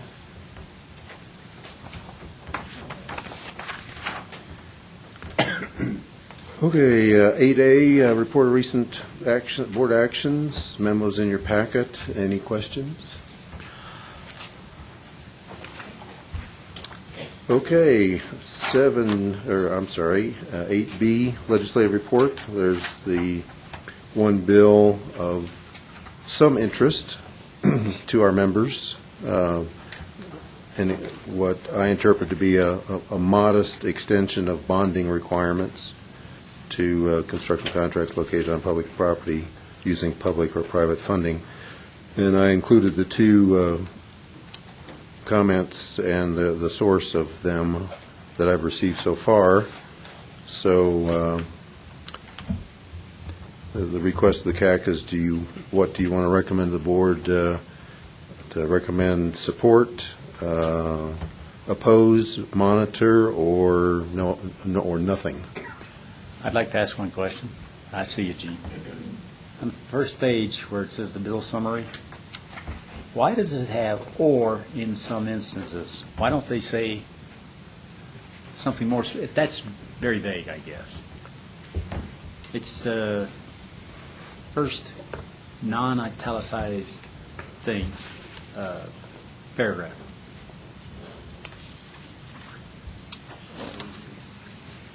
I know, I'm not an attorney. I'm just thinking, why do you leave it that vague? I think for lawsuit purposes. Yeah, I know, it's written by lawyers. You got to support If I your might, interest. this could be a way of including Title 32 metro districts. Any other political subdivision that they have. Yeah, why doesn't that cover it? If you want the bill to stand for a longer period of time and you don't know what people are going to do in the future, you write it like this. So you keep our legislators rewriting bills. I have no problem forwarding a recommendation that they, go ahead. Sorry, Heather. In reading through this, I thought the changes were good. Must be brought within 6 months rather than shall. It's just strengthening the bill, just strengthening the law. And I see where the Green Mountain Falls attorney says that he doesn't see changing it much. Well, it isn't. It's really just saying you must do it, not you shall do it. So. She's got a more sharper legal mind than mine. I just hire an attorney. Carlos? Yes, I looked up this particular bill this morning, and it's already been passed. It was passed yesterday, just a correction. I don't know if it's gone, but the recommendation, though, may be for, perhaps if it needs to go for the governor. I don't think he signed it yet. These things move fast, so Yes. just bringing that up. Yeah, our monthly agendas aren't conducive. We could just monitor it. I don't see a reason for us to stick our nose in. They're looking for a recommendation, so I'd ask the question. Are we up for a motion? Yes? I would move recommendation of Senate Bill 19051 as presented. Recommendation to support, oppose? Support it. This is 138. Oh, excuse me. I misread. 138. Okay. I don't know what I said. It's time to go home. But whatever, I'm for it. Going home or? That too. All in favor, say aye. Aye. Any opposed? Sorry, I missed who made the second. I heard two. Tom? Tom did the second. Okay, Tom did that. Okay. And that was support, right? Yes. Yes. Okay. All right. Okay, 8C, Jenny, we have Jenny Phillips is here to help with the presentation or description if needed. Yes? Just a quick commentary. This was forwarded to myself and Rick Hoover, which are still the only two remaining members of the Public Outreach Subcommittee. I reviewed it. I'm assuming you did as well. I didn't see any commentary from you. There was none from me. Thank you. Yeah, it's beautiful. Except it's small. Yeah. The point is to make sure that people can actually get the information they need without having to read a massive annual report. It's 8.5 by, forced to be 8.5 by 11 to fit in the packet. Just to note that on the cover page, which is, contains the big bold 2019, just the left half of that sheet of paper, we didn't have a completed large capital project, which has been our past practice. Last year we had the Woodman intersection, Woodman Union intersection, and we've had other completed large projects taking up the whole front cover in the past, but this year the only completed large capital project was Dublin. And when Jenny and I went out separately attempting to get a very jazzy, nice-looking picture of Dublin, out of 20 shots, we couldn't come up with anything. So so that's why it's blended. It's a blended cover. So, and I feel like a broken record on this, but on page 6, in the column on the left side, third paragraph, it says, the funds are divided between capital, maintenance, and transit. In the graph on the next to it, it says transit, capital, maintenance. Just the same sequence? Okay, we can fix that. Just change the sequence again. I can't count to 6. We, back to the front cover, we discussed but didn't land on it, the option of showing West Colorado or Pikes Peak Avenue reconstruction, both of which are huge but are not complete. So we talked about the pros and cons of having pictures and showing them in an incomplete state, but that we made good progress. But that option was not selected. Artist rendering. Yeah. I don't know. My vehicles is going to have to be retrained before you finish Pikes Peak. Yes. Gene? On the front page, the PPRTA 1 capital projects, I think it should be clear to most people that those are the completed projects, but it doesn't say that. And to my mind, we probably ought to list a handful that are left that are still being completed. So PPRTA 1, the lower half of the page, should say completed. I think that will help make it patently clear, but Yeah. it should be obvious, but there Good. will be some that don't. Good catch. Okay, good. Mr. Chair, I did also have just some also editorial comments. Page 25, this is the El Paso County capital projects. I think we were referring, Tom, about the artist rendering. We do have these aerial views of the projects, but I thought when I looked at this, they just didn't seem to provide any additional information about those projects. I thought maybe ground level photographs would be preferable, or even artist renderings, if those are available. It's a suggestion. It's not a, just replace those pictures with, you have the Colorado Springs, you'll have the ground level photographs. Right. This one does not, and I thought it would benefit from ground level photography, I'll check. if that's available. I'll check with Jennifer.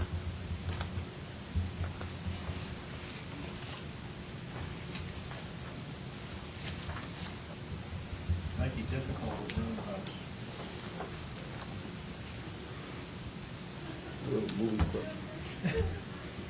Right, in print, that'd be great. Embedded We're in the- futuristic, right? Yeah, embedded in the paper. That'd be amazing. I just need to rescan it on your phone. The QR codes. All good comments? Any more?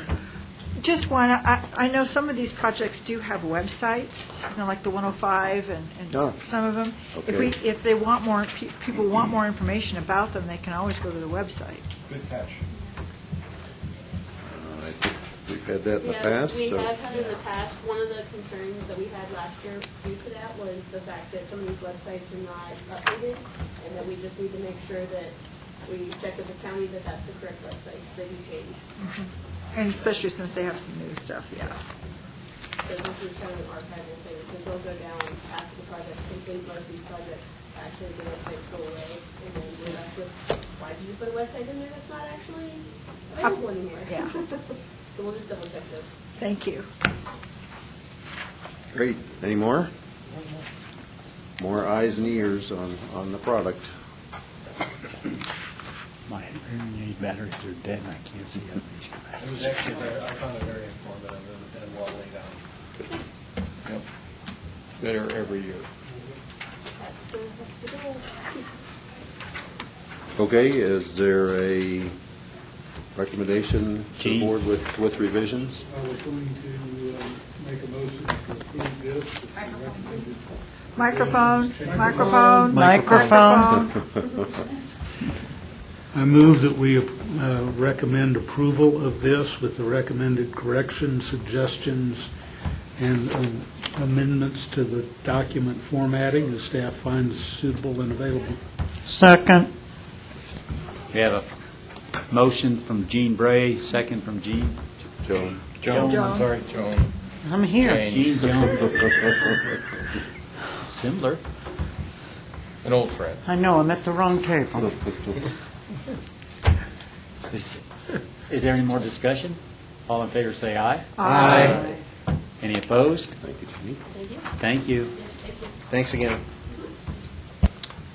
Okay, 8D, definition of maintenance projects versus capital projects. All right. I was the one that brought this up, and Yeah, it's all your fault. And I seconded his bringing it up. I need to explain something to you. I thought because I did it on another government project, we have checked with the attorney, thank you, Rick. We have to have an open meeting, which means, I happen to be, we have to have three people on any committee as far as I'm concerned.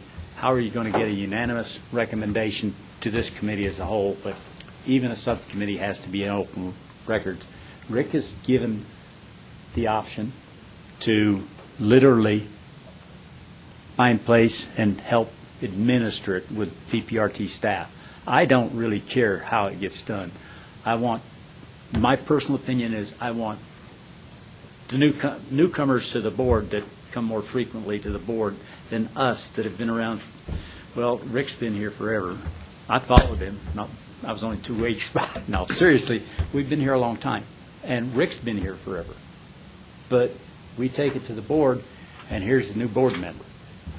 You're term limited, and many of them just stay here 2 years.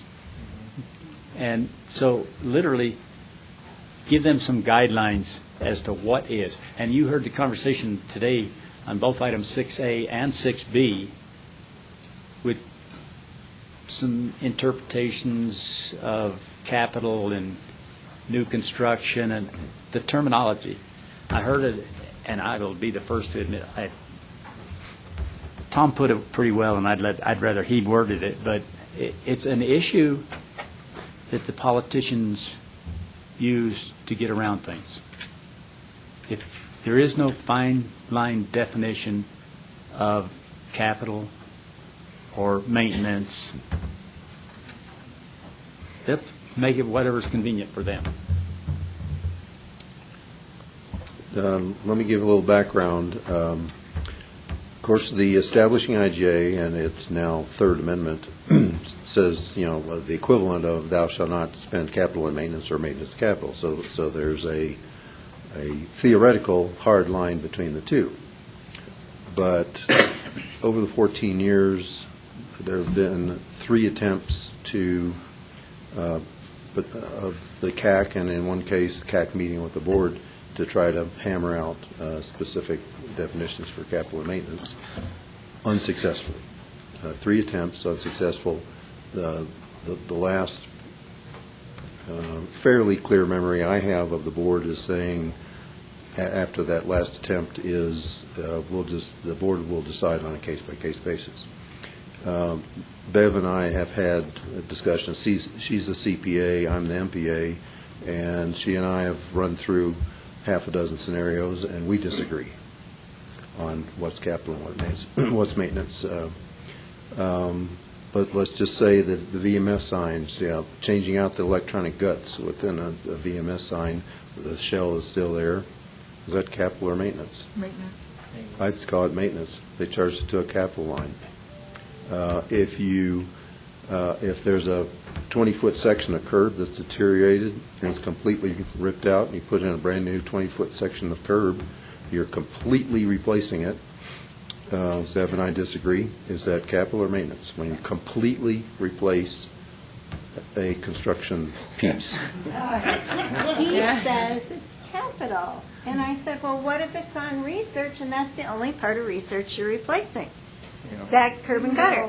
It just became Put it in context. Yeah. It's like taking a part of your furnace and replacing it. Is that capital or maintenance?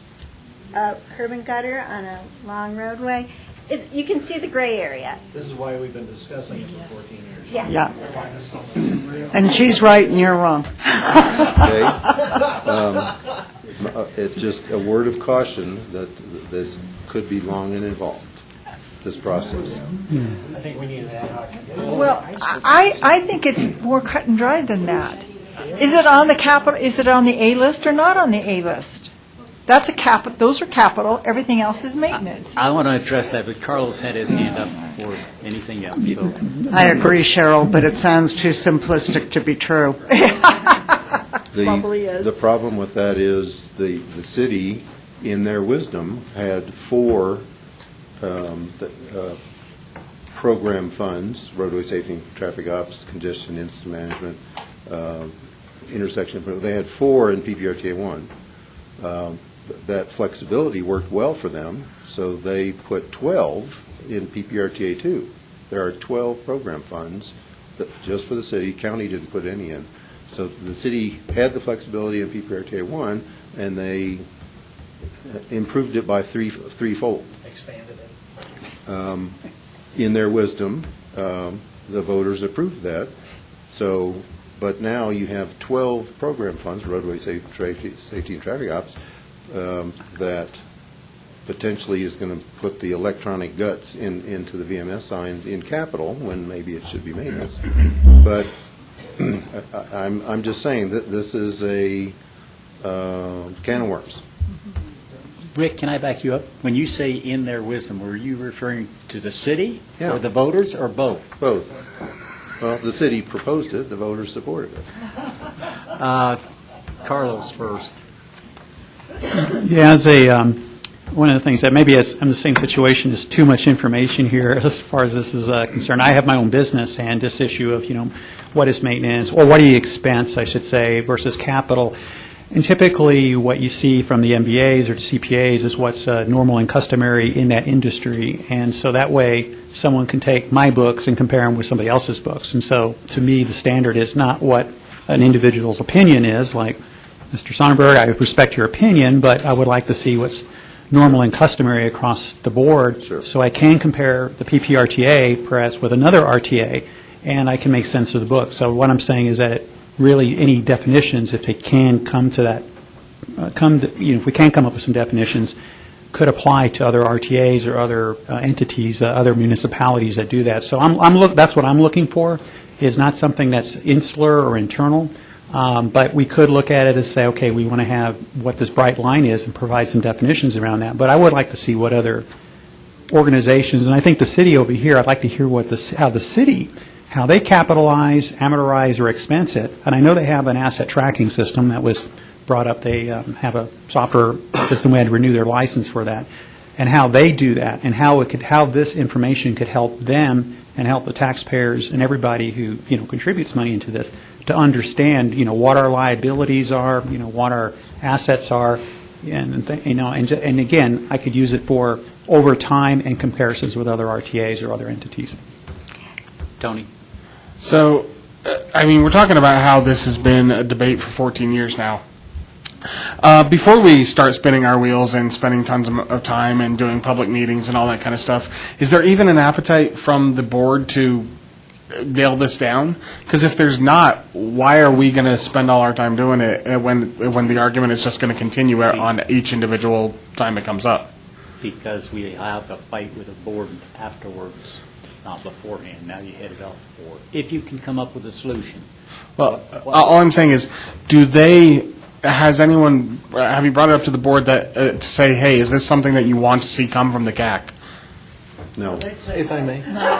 No, this is just step one. It was just brought up at the last CAC meeting to place it on the agenda. Bev did a degree of research, not complete. Good research. To begin the discussion and to be responsive to the CAC's request to put it on the next agenda. But no, this has not been to the board for their blessing to proceed with this. The typical reason that this comes up is, alluding to something Rebit said, is when I've seen it come up is because we have people who rotate off, and we don't have a standing guidance policy regarding it. So literally it keeps coming back up and up because people are not familiar with what, as Carlos said, is the generally accepted, and then we end up having to go through and redebate and reiterate and really come back to the same place, and it continuously wastes our time and the board's time because we don't have a cohesive understanding. Still on the same topic you're up, but it sounds like it has gone back and forth to the board and the CAC numerous times, and there's been no consensus ever in 14 years. So I understand what you're saying about people rotating in and out, but if there's never been a consensus, there's nothing for the new people to have learned. Exactly, and that's kind of why this has come back. Go ahead, Rick. Yeah, it looks to me like this is a very subjective thing. So this is excellent research. It is. Why isn't this presented to new CAC members and let them have some basis of understanding of the differences in all the different To the new aspects CAC? of it, and then have them talk with more experienced members? At least this gives them an idea of the different. As part of the orientation packet. Yeah, as part of the orientation packet. All right, Tom. Understand, the decision makers never want restrictions on their decision making. It's not in their blood. And our board is no different than that. They want to have all the options laid on the table for them, and then they will make the decision. The more rules you put, the more constrained it becomes. It may be more efficient, but that's why you haven't gotten that consensus out of the board in the past. You can't even get... It's the old deal of, why did I work my butt off to get to this stage in life to have everything already decided when I showed up? I get it. Having said that, our allegiance is not to the board, it's to the citizens.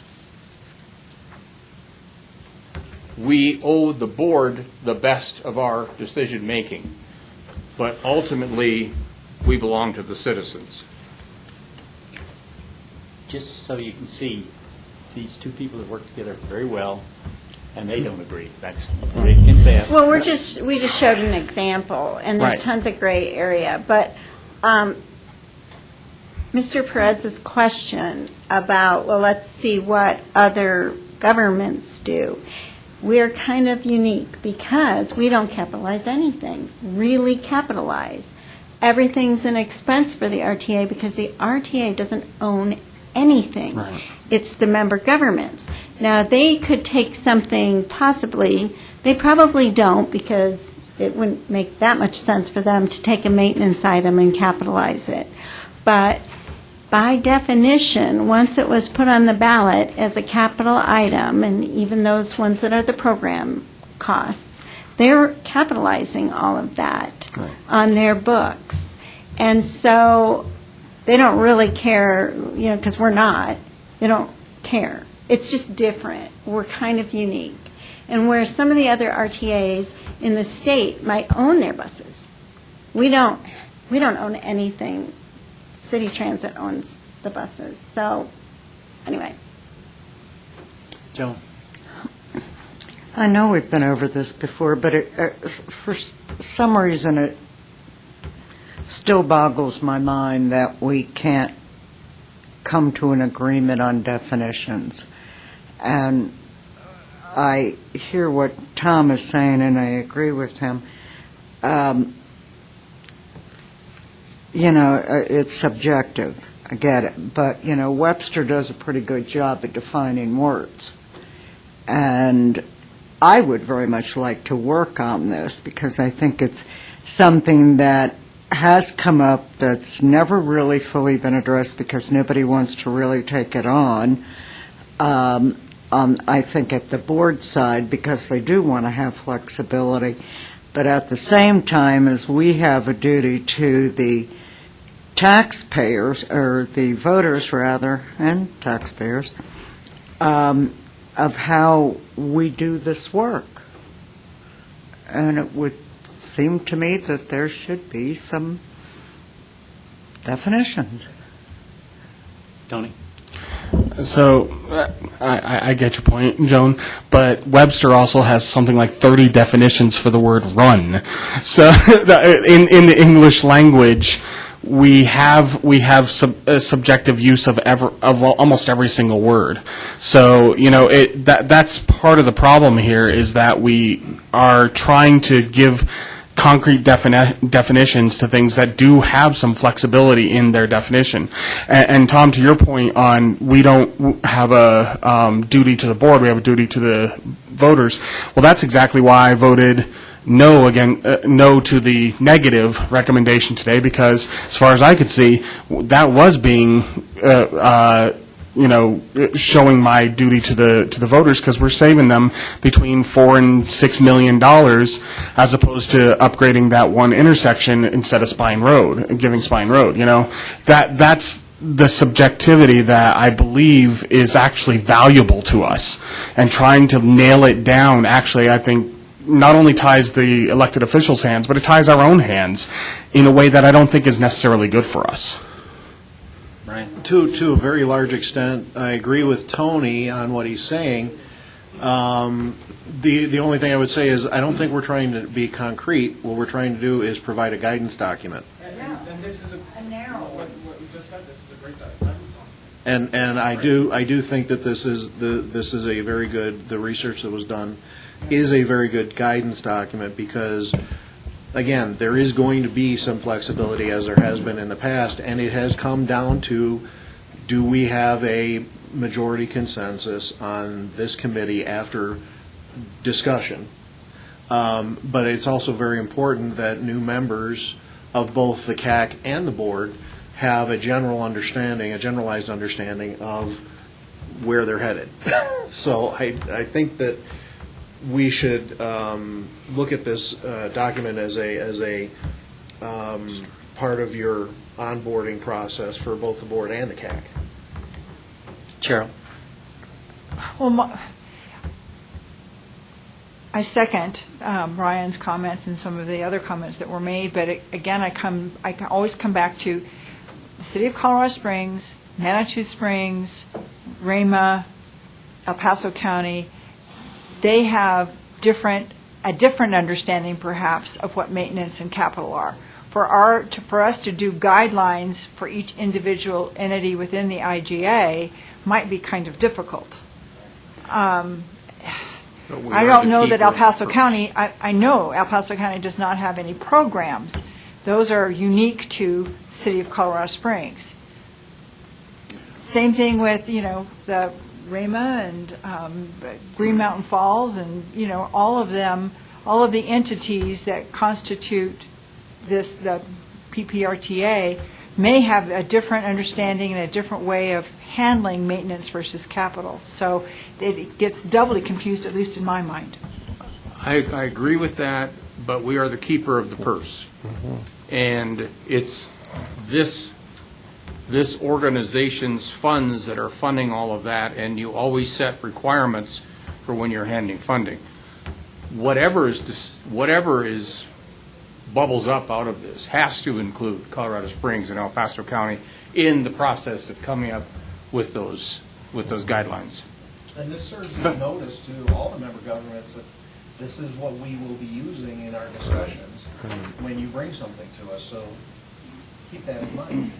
Brian? Just very quickly, in the private sector, when you're talking about these issues, when you're talking about something that you're going to have a specific value for IRS purposes or a specific construction and a lifespan of over 5 years, then you start to take off every year declining values so that you're getting that for taxes. That doesn't fit in with this, and I think this is a really good format to follow because it is very confusing. And if we can at least get on the same page, then I'm getting out of the private sector thinking, okay, I've got this project that I want to do, and is it going to be maintenance? What's it going to be? Maintenance would be after a project is started, as far as I'm concerned. So, started or completed? After it's started. So if I start to build a road and then decide I have to put a bridge in, that is maintenance? The bridge is maintenance, but building the road in the first place is just...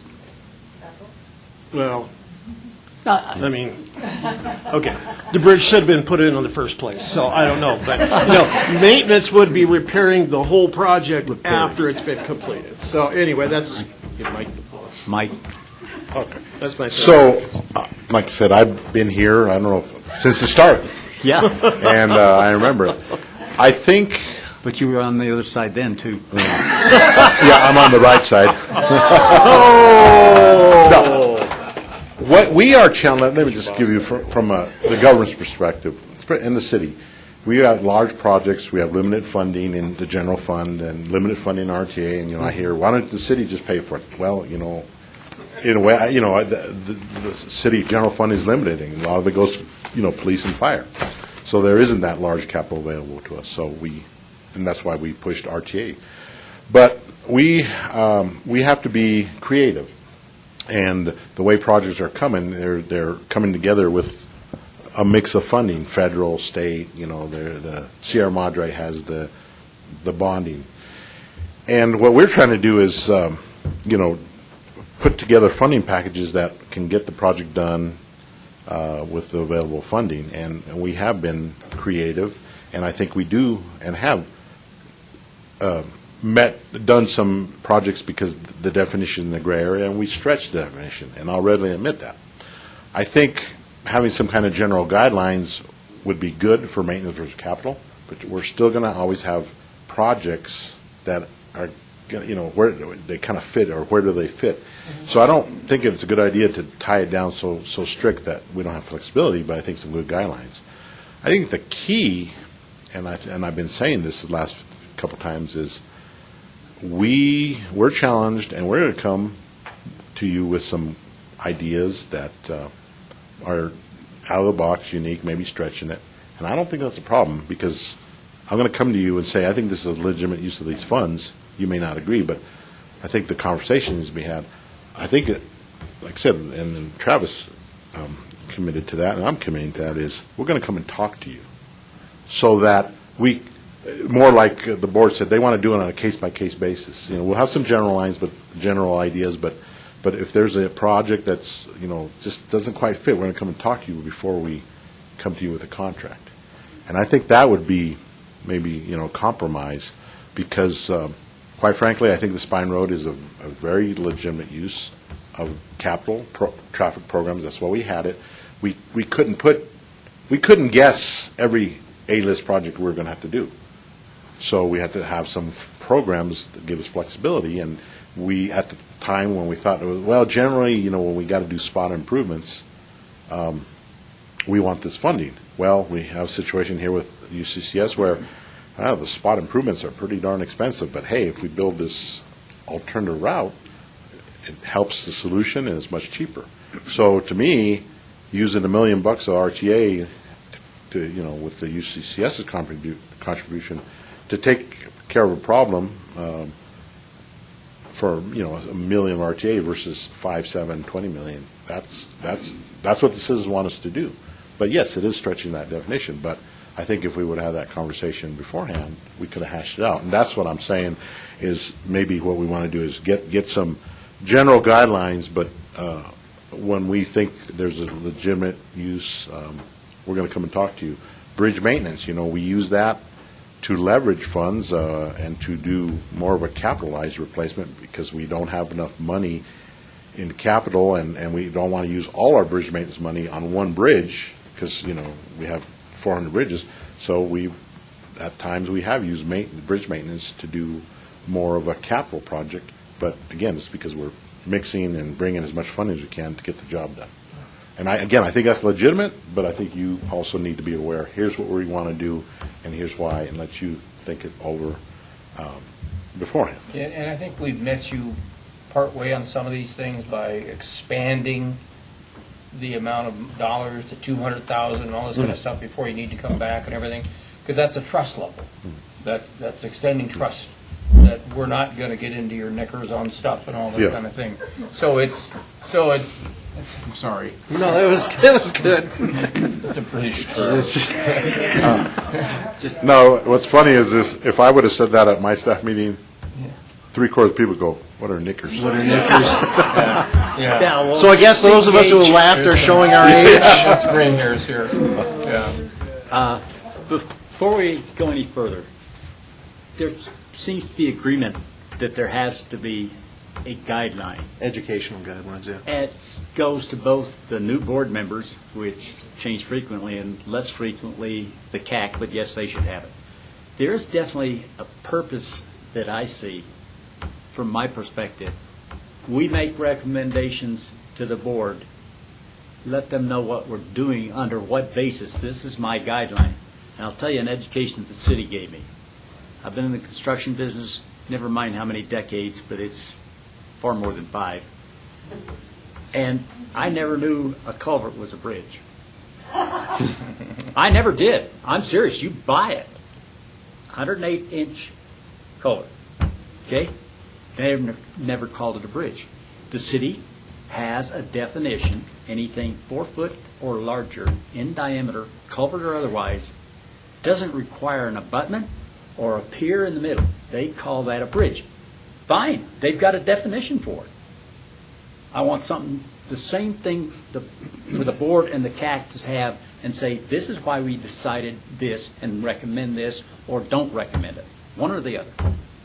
Whether it's a good, a positive, or negative recommendation, at least you know where we're making the recommendation. You're the one sitting there with the final say. Okay, you make it based on the same premises we did. Same understanding. Okay, that's my whole goal. I'm not about to sit here. I've listened to Rick so many times about this, and my respect to him, because by the time he's through, I'm convinced that it's not capital, it's maintenance. And by golly, I went in there convinced. I mean, he's taken me both ways, and he's quite adept at it. So, I'm serious. That's not meant as disrespect. I mean, he's just that convincing with his argument on both sides.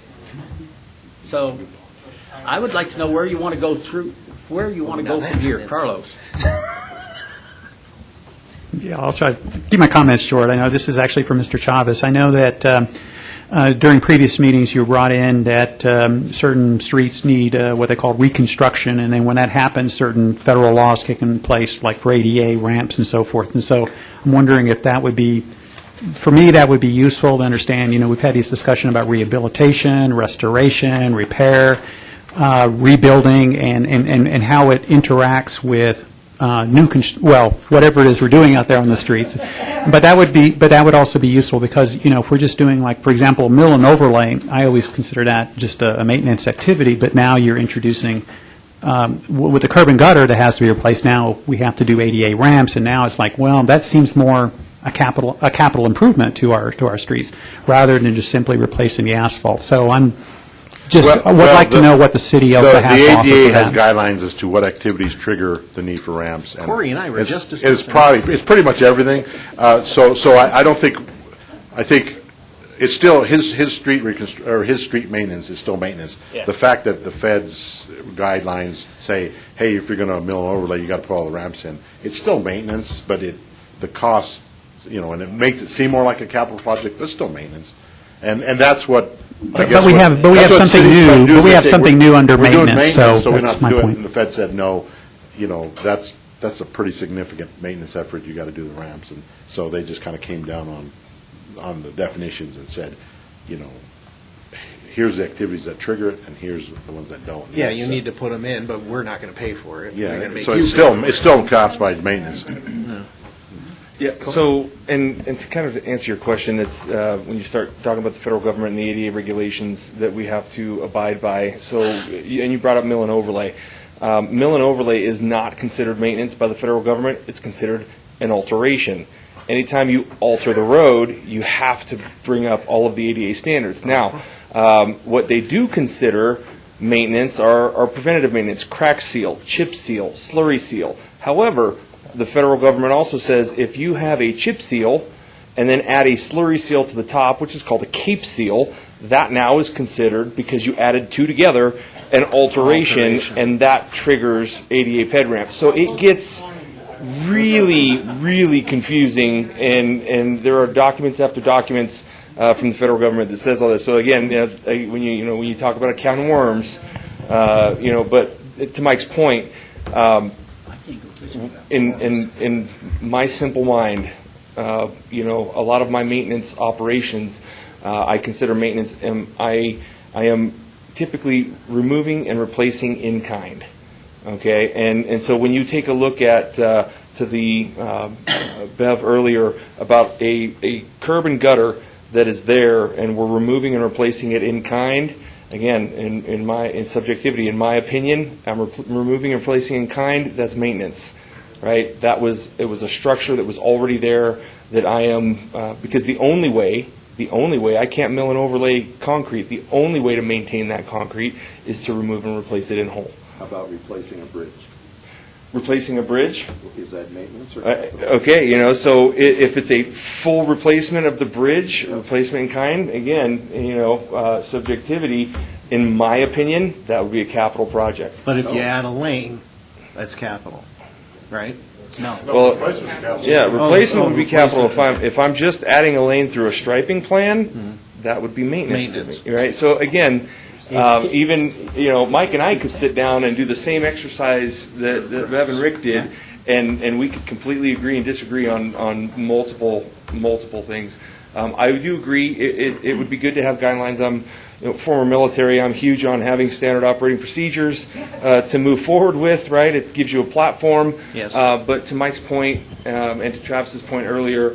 I think we have really good staff in Public Works. Can't wait till Todd gets to come talk to you guys as our new traffic engineer. But we're going to come to you guys, and we're going to talk about the case-by-case scenarios. But I think on at that 50,000-foot view, if we wanted to come up with some guidelines, and quite frankly, I'd love to sit in and join in on some of those discussions.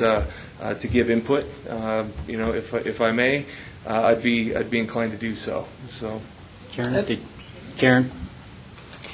I'm sure you've considered this before if you've been talking about it for 14 years, but has just the idea of design life come up? So if you rebuild a bridge and it's going to be a 20-year design life like any other bridge, or a 50-year, then it would be capital. But if it's only going to last you half that, then it's maintenance. Curb and gutter will last 30 to 40 years. Yeah, but you have to look at the full facility. Curb and gutter by itself wouldn't count. It would be, does that extend the life? So I came to you last month, I believe it was, with South Rock Rimmon. So we're going to be maintaining South Rock Rimmon, and that's kind of a hybrid. If you look at it, it's not a full reconstruct. We're not completely redoing all the stormwater and utilities and everything under the road, but everything is going right back the way it is, but we are going to be over excavating that on an average 13 inches because the subgrade is so bad, right? And we're considering that a maintenance project, okay? Design life on that particular roadway that we've got from AECom, from our consultants, is a 20-year pavement design on that roadway, right? And so that's a 20-year pavement design. But as that goes, and I start adding preventative maintenance measures, when it starts to crack, I'll crack seal it. When it starts to crack more, I'll slurry seal it. Then I'll chip seal it. Then I may cape seal it. Then I may overlay it. Well, that 20-year pavement design just went out to 30 plus years, right? And so because of the maintenance measures. So, again, very blurry lines. Which is why the guidelines are a good idea. Right. And that's exactly what I was going to say. These guidelines as an intro to get us a little educated when we first come in, or I'm going to read through this a lot more closely now, because even though I've been here a few years, I didn't have all of these guidelines before. But I respect the intelligence of everybody in this room to be able to make that subjective call when we are voting on these things. I'm perfectly okay with that 10-6 vote today, because we're advisory. We have different opinions in here. We are subjective. We don't all have to be on the same page, even using the same guidelines. When we go up to, goes up to the board, they're going to see that there was some difference of opinion. They're going to hear some of the conversation that took place about those differences of opinion, and then they can make their decisions based on that and based on the guidelines that we used. I don't see the need to nail down what we are going to be using as guidelines, other than saying, hey, here's some really good information, use this in making your own decisions. All right. Is there a consensus now that you want to go forward, or you want to, what do you want to do? I would like to see us put this into a packet for the new members. I think that. Just this, or do you want it? Because I like Corey's idea, because I'd like the expertise of people that are actually in it, and the people like. Are they going to be bringing that to us when they come to a subcommittee would. In other words, I personally would welcome it. When I say that, just because he's wrong 90% of the time, I'm not married to him. No, that was Sly. Sly. It has so many things with the city they openly acknowledge have gone slid, so to speak. Okay. Creative. All right. I don't care how you put it. I'm just saying, you've got four studies that give some guidelines. What do they mean to the majority of the people? I see one practicing engineer in here right now. Well, my point is if we spend another 12 hours hashing over this thing, are we going to have any more of a No, definitive I'm idea? saying a subcommittee, not the whole thing with you. Even that, is there going to be a more definitive idea between maintenance and capital as we get that? You're brought let's just take 3. I don't care what the number is, you can decide. I'm just saying, you get 3 people that come to you with a suggested guideline that Rick gives to every new member. The delivery order is 2 pages. If you're going to include it in educational, you don't want to write a frickin' book. You want 2 pages. Rick, you don't. I think it's just like we were talking about Rick and Deb. They work together all the time, and they can't agree on it. If you put 3 together, or 6 together, or 10 together, and they come down with a 2-page, who's to say that I'm going to agree with it? So why are you wasting your time putting 2 pages together that half of us aren't going to agree with anyhow? It's a waste of time. I think it's important that we provide the informational background and allow the intelligent people who've been appointed to this committee to do their own research beyond that if they wish. And then when we have our discussions, as we have in the past, and we've been pretty good historically going all the way back, I think everybody will agree, going all the way back, where we have thoroughly vetted, discussed, and provided very solid recommendations.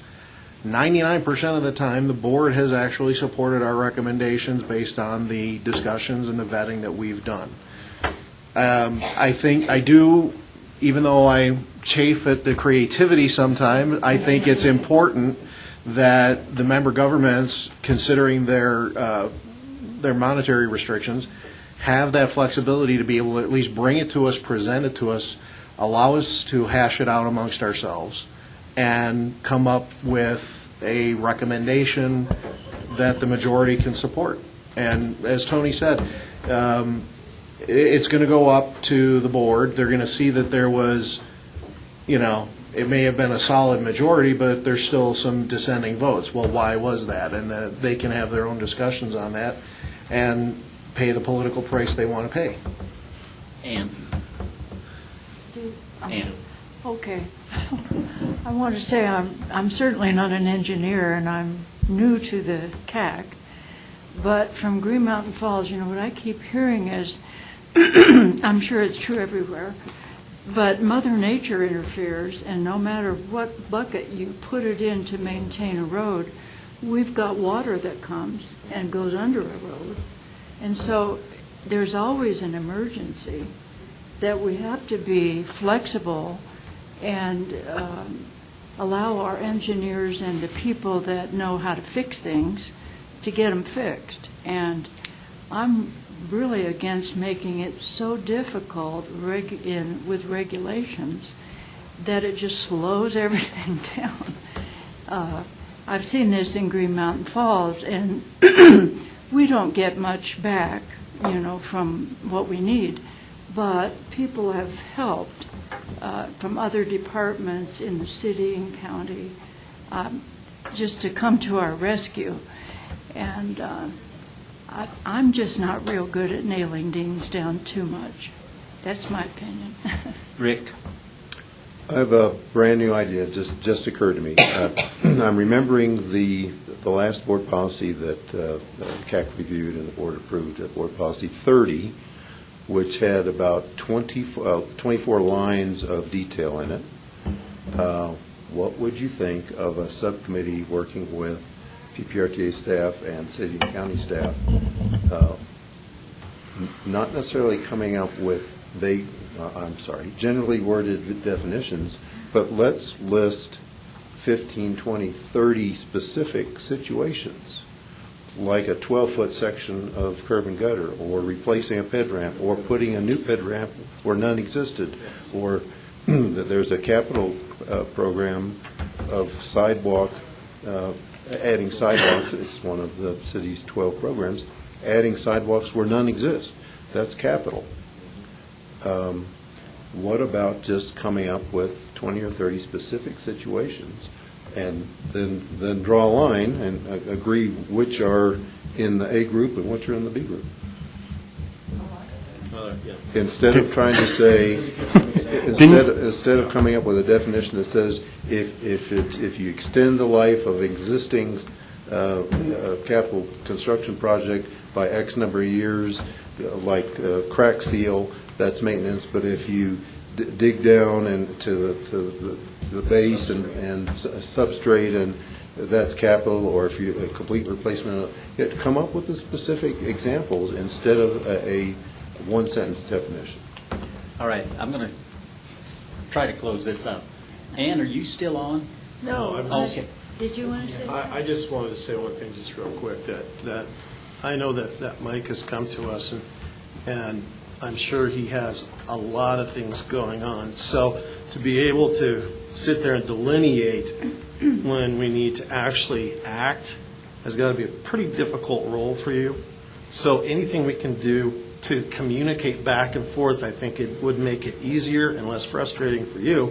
And then we know what's going on. So that's why I like what Rick brought out, that maybe we have some kind of a template. I don't know if that would work for you, but you've got your plate full, and we don't want to waste your time when we can get these things through instead of spending how much time batting this whole thing back and forth. So I think communication really is the key, and I think we've seen more of that in the last couple of months. So continuing on, I think, is what Rick talked about, a good idea. So thank you. Gene? Tony? You've got the last 2 words, 1 word each. No, please. I'll try to be short and to the point. There's a little bit of background. A lot of people that I've worked with seem to think that I'm a very controlling person. I like to see things nailed down. I like to see the world in black and white, but I also recognize that the gray area far outweighs the black and white in the world that we live in. I believe that everybody here has made good comments and good suggestions, but I think it would behoove us to try to come up with something that provides guidance to the committee members and new members in particular as to how this committee is going to operate and how we're going to make decisions regarding which bucket things fall in. It's not can't be binding on the member governments because it's not incorporated into the official memorandum of agreement on how the RTA operates, but it provides them a framework so that they have some idea as to how we're going to evaluate things. And not to be critical, but I know how governments work, and any guidance that we come up with how we're going to evaluate is going to not impede Mike and Corey 1 iota on being creative. They will continue to do so. They have to because that's part of their job. They have to find ways to fund the projects. That said, I think it's the recommendation from Rick about something that is fairly short, 1 to 2 pages that lists some guidelines as to how we're going to evaluate things is going to be beneficial. And all 16 of us will never agree, and no matter how we word it, it's still going to have gray areas. Tony. Right. Okay. Was my own tour. 2 words. Okay. Now,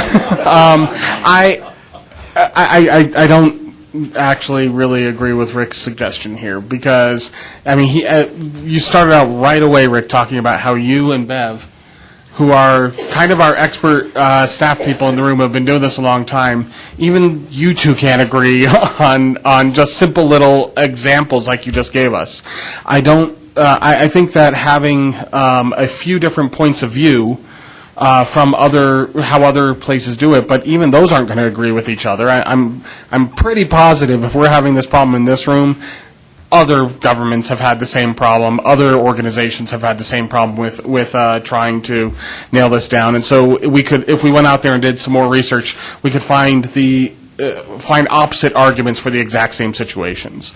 I think if we had a couple of those different types of arguments to provide to people who are coming onto the board, so that they can get a general idea of what they are going to use in their analysis, that is the way to go, instead of saying, well, we're always going to consider this 10-foot piece of curb as maintenance, but a 20-foot as capital. I don't think that makes a whole heck of a lot of sense. We're talking about problem solving. We're problem solvers, hopefully, along with our member governments. We're partners with them. We want to solve the problems of our community, and problems are unique. Every single problem is going to be unique. We need to look at them individually on a case-by-case basis, which has been the way that it's been done for 14 years.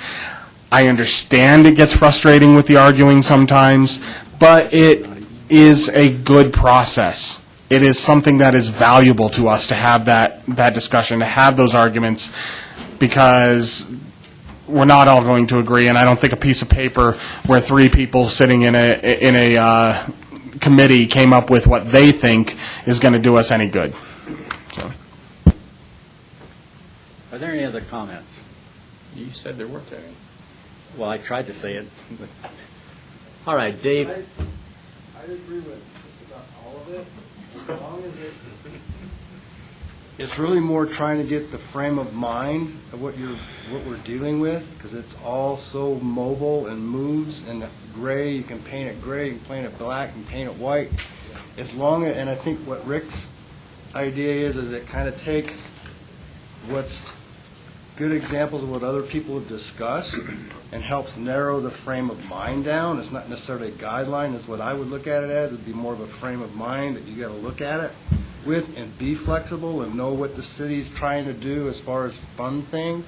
But at the same time, there's going to be that time like Spine Road where it's not there. It doesn't pass the smell test for the voters for what we're trying to do. Because what we don't want to do is lose the confidence of the voters, which we lost a lot when we did this CDOT tollway. So that being said, it's all part of the process. They bring it, we discuss it, we go through it all, whether or not we have a real guideline or not. We've actually done pretty good at help keeping capital and agreeing with some of the slippery slope, so to speak, and so forth. And we did it with the vehicles. I mean, some of the people have been on the board for a while, and we went back and forth with the city buying vehicles and trucks, and it was like, whoa. We don't want to go there. So I think as long as it's not set in stone, it gives you the flexibility, it gives the city flexibility, it helps get a frame of mind for new people coming on and what we're going to be looking at. Go ahead, Tom. I'm done. So to summarize this, they had a conversation with Conrad Hilton after he'd been in the hotel business for 50 years. They asked him what he knew for sure. He said, "I think for sure it's generally better to have the curtain inside the tub." Having said that, as far as I'm concerned, this was a discussion only. Basically, there appears to be three different perspectives. We should stay out of it. We should be very general, or be at the very. There was one consensus item. The one consensus is Bevan Rick's presentation was the most entertaining. But I could be wrong. No, in all seriousness, You could be. it was agreed that something should be done to educate Rick, who's never been on one of these things before, but he already knows it, and somebody like me that's been on it a long time that is still trying to learn. No, but seriously, do you want to have a continued discussion? Do you want to have a recommendation of some sort that you want to put forth to the CAC? I'd like to close this up because we still got some items to cover. Well, you could. Yep.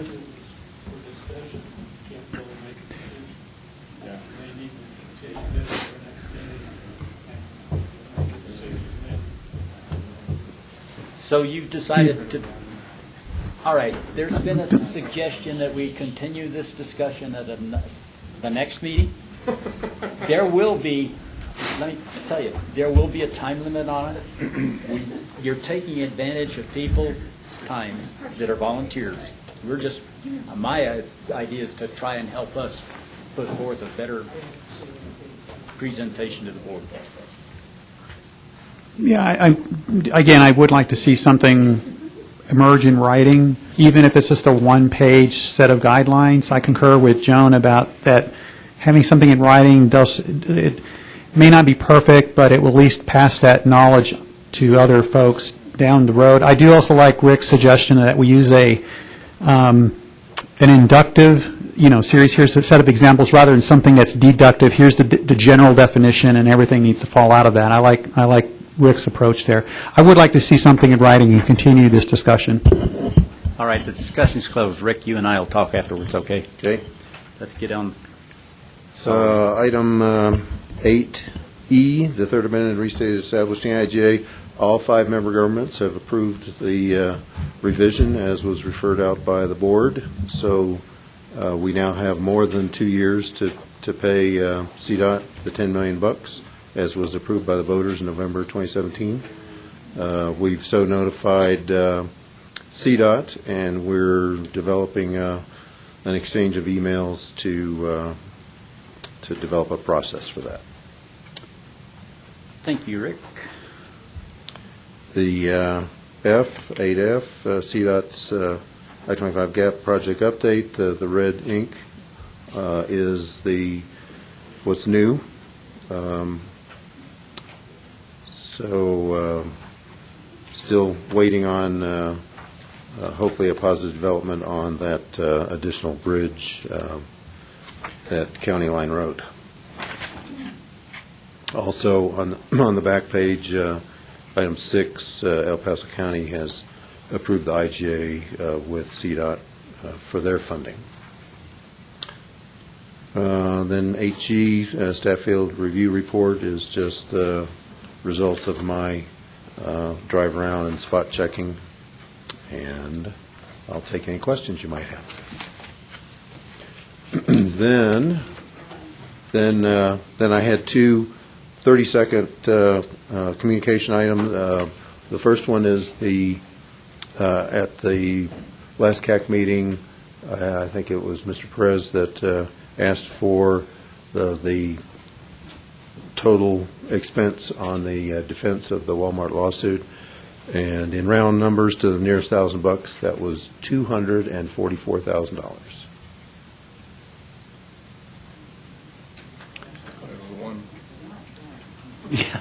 That was spent on that instead of on projects. Then my other item is, for several months we've been on and off working, particularly with Jenny, who was here, to develop a new and improved PPRTA website. And it